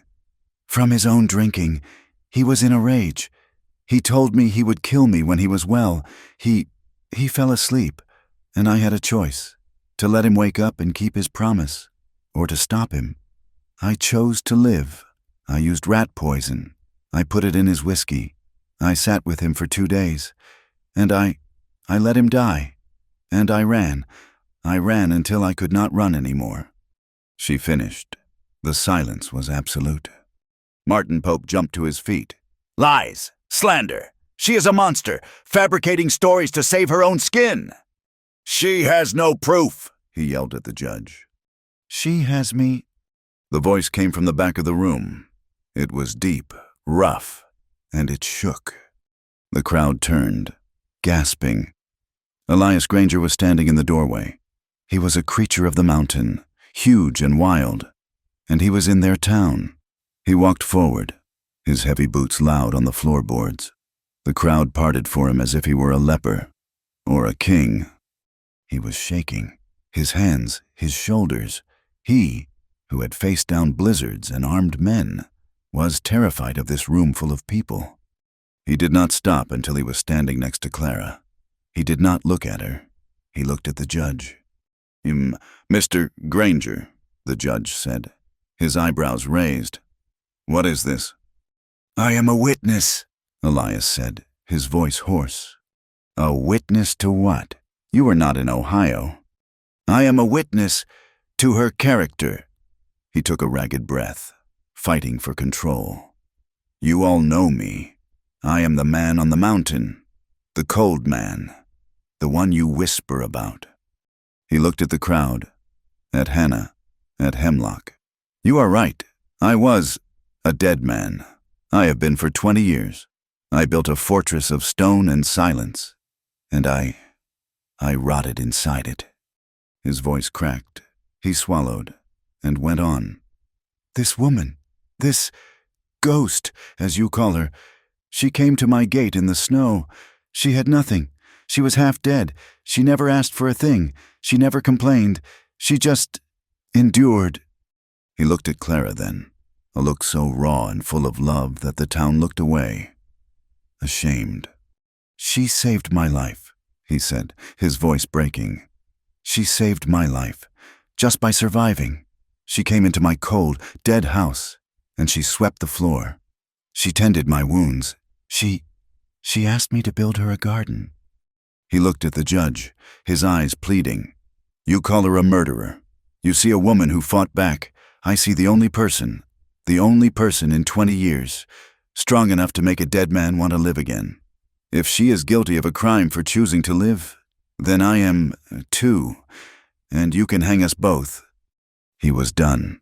He stood there, shaking, exposed, his confession made not in the dark, but in the light, in front of them all. Reverend Davies stood up from the back. She came to my shelter, Your Honor. She was a broken soul. She was destitute. She spoke of nothing but fear. The judge looked at Martin Pope. He looked at Elias. He looked at Clara. He slammed his gavel. This court will deliberate. He stood and walked into a back room. He was gone for less than 10 minutes. It felt like a lifetime. He returned, his face set. Mrs. Clara Pope, please rise. Clara stood. Elias stood with her, his hand finding hers, gripping it tight. The law of this territory, the judge said, his voice booming in the silent room, is clear on the matter of murder. It is a hanging offense. It is also, however, clear on the matter of self-preservation, a law written by God himself. This court, and I suspect that same God, recognizes the difference. He stared at Martin Pope.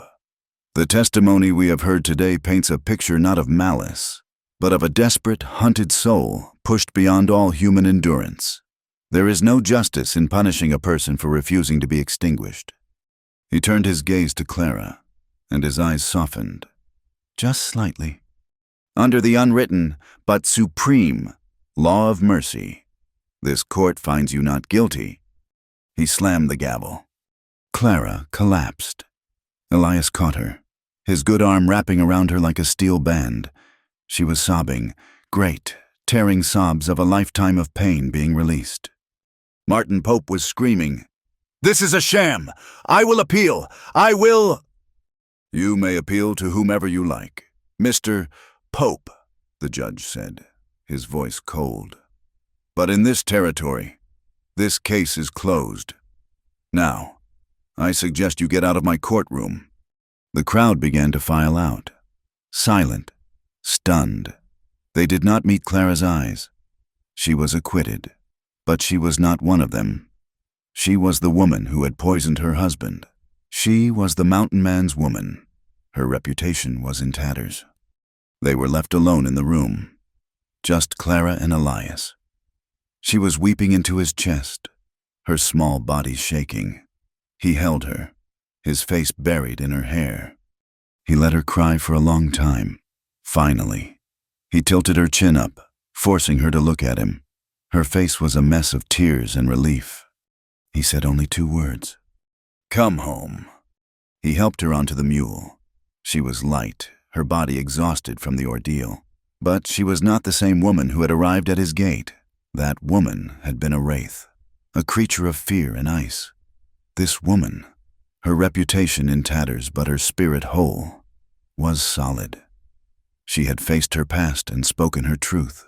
She had been acquitted by the law. But Elias knew she had been truly freed by her own confession. The ride back up the mountain was long and almost entirely silent. The town of Prosperity receded behind them, its muddy street and false-fronted buildings sinking back into the valley, as if swallowed by the earth. Elias rode ahead, his rifle resting on his saddle. He did not need to look back to know she was there. He could feel her presence, a steady, quiet warmth in the cool spring air. He looked at the mountain, his mountain. With new eyes, he had offered to give it all away. His gold, his mine, his land, all the things he had used to build his fortress against the world. He had offered them up for her, and the gesture had cost him nothing. He realized, with a strange, hollow clarity, that they meant nothing. The fortress was not the logs, or the gold, or the isolation. It had been his pride, And that, too, had been torn down. Not in the dark of his own cabin, but in the bright, public light of a saloon, his voice shaking as he confessed his need for her. Clara watched his back. She saw the set of his shoulders, the way he moved with the mule. A man who was part of the land itself. He had stood for her. He had offered his entire world. And then, when that was not enough, he had offered his own raw, broken truth as a shield. He had stood beside her, his hand gripping hers, and he had brought her home. When they reached the cabin, the sun was setting. The air was cool, smelling of damp earth and pine. The small structure, which had once been his prison, looked like a sanctuary. Elias dismounted and came to her. Lifting his arms, she did not hesitate. She slid from the saddle into his hold. He did not put her down immediately. He held her for a moment, his good arm and his scarred one holding her tight, her feet dangling above the ground. He just needed to feel that she was real, that she was here, that she had not been a dream. He set her down. Clara did not go inside. She did not look at the bench he had built, or the door. She walked, her boots sinking into the soft, wet earth, to the small patch of turned soil by the south wall. She knelt. Elias watched, his heart tight in his chest. She let out a small, quiet gasp. A tiny, perfect line of green shoots, no thicker than a thread, had pushed up from the dark soil. Her beans. They had come up while she was gone. They had chosen to live. She touched one of the tiny leaves with her fingertip, a look of such profound, gentle wonder on her face that Elias felt his throat thicken. She had come back, and her garden had waited for her. She was changed. He watched her as she went inside, as she lit the fire, as she began the simple, domestic rhythm of their life. Her quietness was still there, but it was no longer the quiet of a hunted animal. It was the quiet of the mountain itself, a deep, rooted, and unshakable composure. She had faced the worst, and she was still standing. He found himself watching her as if he was seeing her for the first time, not as a victim, not as a reflection of his own damage, but as a woman, whole and strong, her scars and her survival all one piece. A week later, Elias had to go to town. They were out of coffee, and he needed grain for the mules. "I will come with you," Clara said. It was not a question. "They will," he started to say. "I know, I will come." She would not hide, not anymore. She tied on her bonnet, her jaw set. When they rode into prosperity, it was worse than his last visit. The town had rendered its final judgment. They had been forced by the law to acquit her, but they were not forced to accept her. The silence was absolute. It was a shunning. As they walked toward the trading post, people turned their backs, literally. Women who were talking on the boardwalk stopped, turned, and faced the shop windows. Men smoking outside the saloon suddenly found their boots fascinating. It was a deliberate, unified, and cruel act of social erasure. They were ghosts. Elias felt a cold rage build, but Clara put her hand on his arm. Her touch was steady. She was not afraid. She was just observing. They entered the trading post. Old man Hemlock was at the counter. He did not greet them. "Coffee, grain, salt," Elias said, his voice loud in the empty room. Hemlock nodded, his face gray.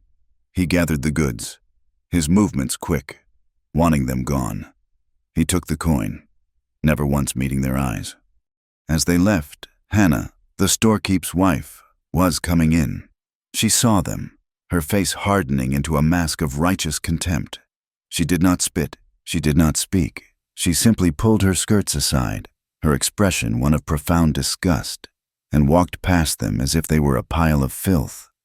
Elias's hand clenched. He wanted to break something. But Clara just kept walking, her head high. When they were back on the trail, headed up to the clean, high air, Elias was the one shaking with anger. "They are insects," he growled. "They are just people." Elias, Clara said, her voice calm. They are afraid. What I did, it frightens them. It makes them look at their own lives, their own husbands. They would rather I be a monster than a mirror. He looked at her, stunned by her insight. He had lived his whole life in simple, blunt defiance. She lived in a world of complex understanding. I do not care, he said, and he meant it. He did not care if another soul in that valley ever spoke to him again. He had her. He had his mountain. It was enough. Spring turned to summer. The world grew lush and green. Clara's garden flourished. It became an obsession, a patch of defiant life. She added new plants, herbs she found in the woods, wild berries. She was outside from dawn until dusk, her hands in the earth. Elias found a new project. He felled a great straight-grained pine, seasoned and strong. He spent weeks in the woodshed, not building, but carving. His hands, which were made for the raw, heavy work of axes and rifles, learned a new, slow skill. He was not a delicate artist. He cut deep. He carved her name, Clara. The letters were 6 inches high, deep and strong. He carved them into a new, solid beam, thick as his chest. One morning, he took down the old, plain lintel that sat above their cabin door. He replaced it with the new one. He did not tell her he was doing it. She was down at the creek, washing clothes. When she returned, she stopped, her arms full of wet laundry. She looked up.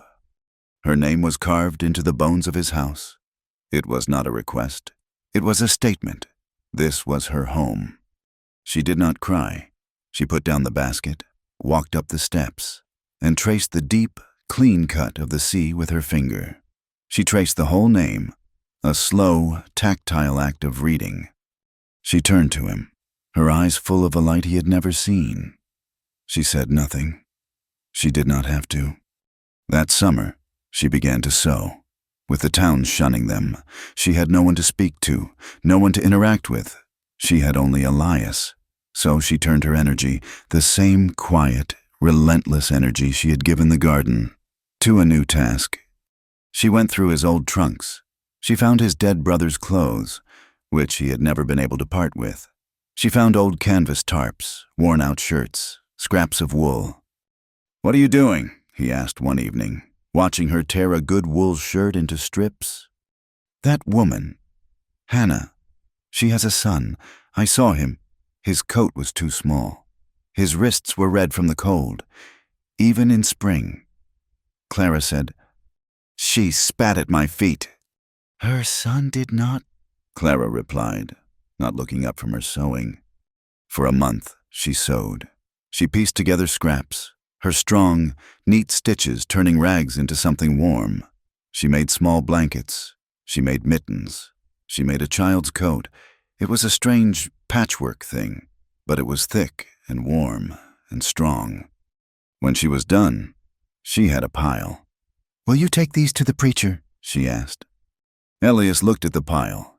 It was an act of grace so profound, it almost shamed him. He, who knew only how to meet hate with hate, was living with a woman who met it with warmth. He nodded. He packed the items onto his mule and rode to town. He did not go to the trading post. He went to the church.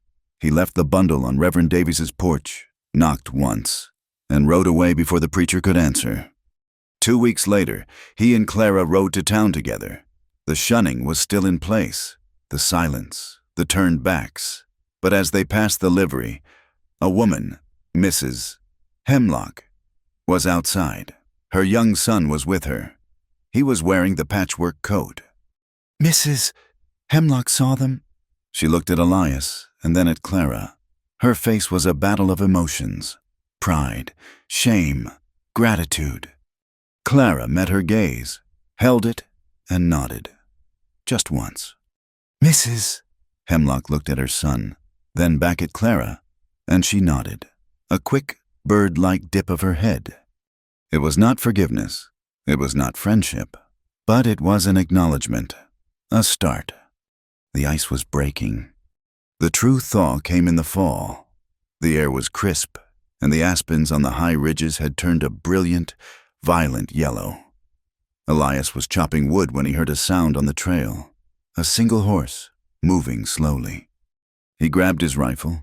His and Clara's life was quiet, but he was not a fool. He waited. A figure emerged from the trees. It was a woman, alone. She was riding side saddle, and she was carrying a basket. Elias lowered the rifle, his face a mask of confusion. He recognized her. It was Sarah Evans, the banker's daughter, the young, pretty woman who had come up his trail with a picnic basket all those years ago, the one he had stared into silence. She rode right up to the gate, her face pale but determined. Elias stepped out to meet her, blocking her way. "Mr. Granger," she said, her voice trembling, but firm. "Miss Evans." Clara had heard. She came out of the cabin, wiping her hands on her apron, and stood on the porch, behind Elias. Sarah Evans looked past Elias, at Clara. She looked at the woman who had succeeded where she had failed. She looked at the woman who had killed her husband, and the woman who had made Elias Granger speak in a courtroom. She had been there. She had heard his testimony. Her eyes took in Clara. The plain dress, the scarred hands, the quiet strength. This was the woman he had needed, not a girl with a picnic basket. Sarah slowly dismounted. She held out the basket.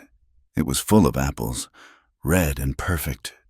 "They are from my father's orchard," Sarah said, her voice quiet. She was not speaking to Elias. She was speaking to Clara. Elias did not move. He was the gatekeeper. Clara walked down the steps. She walked past Elias and stood directly in front of the younger woman. The two of them looked at each other. The woman the town had wanted for Elias, and the woman he had chosen. Clara looked at the apples, then at Sarah's face. She smiled, a small, genuine smile. "They are beautiful," Clara said. "Thank you, Miss Evans." She took the basket. Sarah Evans just nodded. Once, a nod of deep, female understanding. She looked at Elias, then back at Clara. She turned, mounted her horse, and rode away, never having said another word. Clara stood holding the basket. The war was over. That night, a spring storm, out of season, rolled in. It was not a blizzard. It was a storm of noise and life, of crashing thunder and heavy, driving rain. The cabin, which had been built to keep out the silence and the cold, now felt small and tight against the booming chaos. Elias and Clara sat at the table, eating the apples. They were sweet. The fire was roaring. The wind howled. A crack of thunder shook the very logs of the cabin. Clara looked at Elias. The firelight was on his face. The grief was gone from his eyes. The haunted look he had worn for 20 years had been replaced by a quiet, watchful intensity. He looked at her. She was no longer a ghost. Her face had color. Her body, fed by the food from her own garden, was no longer frail. She was beautiful. He stood up. He walked to her and held out his hand. She took it. He led her to their bed, the one they had shared for so long. He turned her to face him. They made love. It was not the gentle, tearful, grasping of two survivors in a blizzard. It was the strong, sure and deep passion of two people who had chosen each other, who had fought a world and won. It was not about grief. It was about need. It was about the hard, undeniable, living pulse of two hearts, beating as one, while the storm raged outside, powerless to touch them. They lay tangled in the blankets, the rain lashing the roof. Clara was tracing the line of the scar on his shoulder, the one she had stitched. "Elias? Do you still regret the man you were, the things you did?" He was silent for a long time. He thought of Frank, his partner. He thought of the man he had pushed from the ridge. He thought of the decades of cold, bitter solitude. He turned, pulling her close, his beard rough against her cheek. "No," he said, his voice a low rumble. No? No, because all of it, all the anger, all the silence, it made me the man I was. And that man, he was the only man in the world who could have seen you, who could have understood you. He kissed her forehead. I had to be that person, to find you. You were the one person I needed, to become the man I am. Years passed. The mountain kept its seasons. Elias's beard turned from gray to white. Clara's hair, once dark, was now streaked with silver. The cabin was transformed. Clara's garden had expanded, a lush, thriving oasis of green. Flowers grew in pots on the porch. Elias had carved new things, a small bird on the windowsill, a sun pattern on the door. The bench he had built her was worn smooth as river stone. One summer day, a lone rider came up the trail. It was Reverend Davies, older now, his hair thin. He had come to say goodbye. He was moving back east. Elias and Clara met him at the gate. Elias was smiling, his hand resting on Clara's shoulder. The preacher looked at the cabin, at the flowers, at the garden. He looked at the two of them, the easy, quiet comfort between them. He heard the sound of their laughter as Elias told a short, dry joke. I am amazed, the preacher said, his eyes wide. The town, they still talk about you, you know. They do not talk of murderers anymore. They talk of the recluse who was saved. He smiled. People say the mountain was a locked box. They say it refused everyone, and that it finally let someone in. Clara smiled, a warm, gentle smile that lit her whole face. She looked at Elias, then back at the preacher. I did not knock, she said softly. I just waited. The final scene came many winters later. Elias was old. His hands were gnarled, but his grip was still strong. He sat by the fire, but he was not in his chair.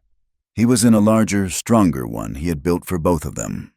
Clara sat with him, her head resting on his shoulder. His arm was around her. He was gray in his beard, his face a map of all the seasons he had seen, but the same quiet, powerful intensity was in his eyes as he watched the flames. Outside, the first snow of the winter began to fall. It came down in thick, silent flakes, burying the bench, and the garden, and the trail.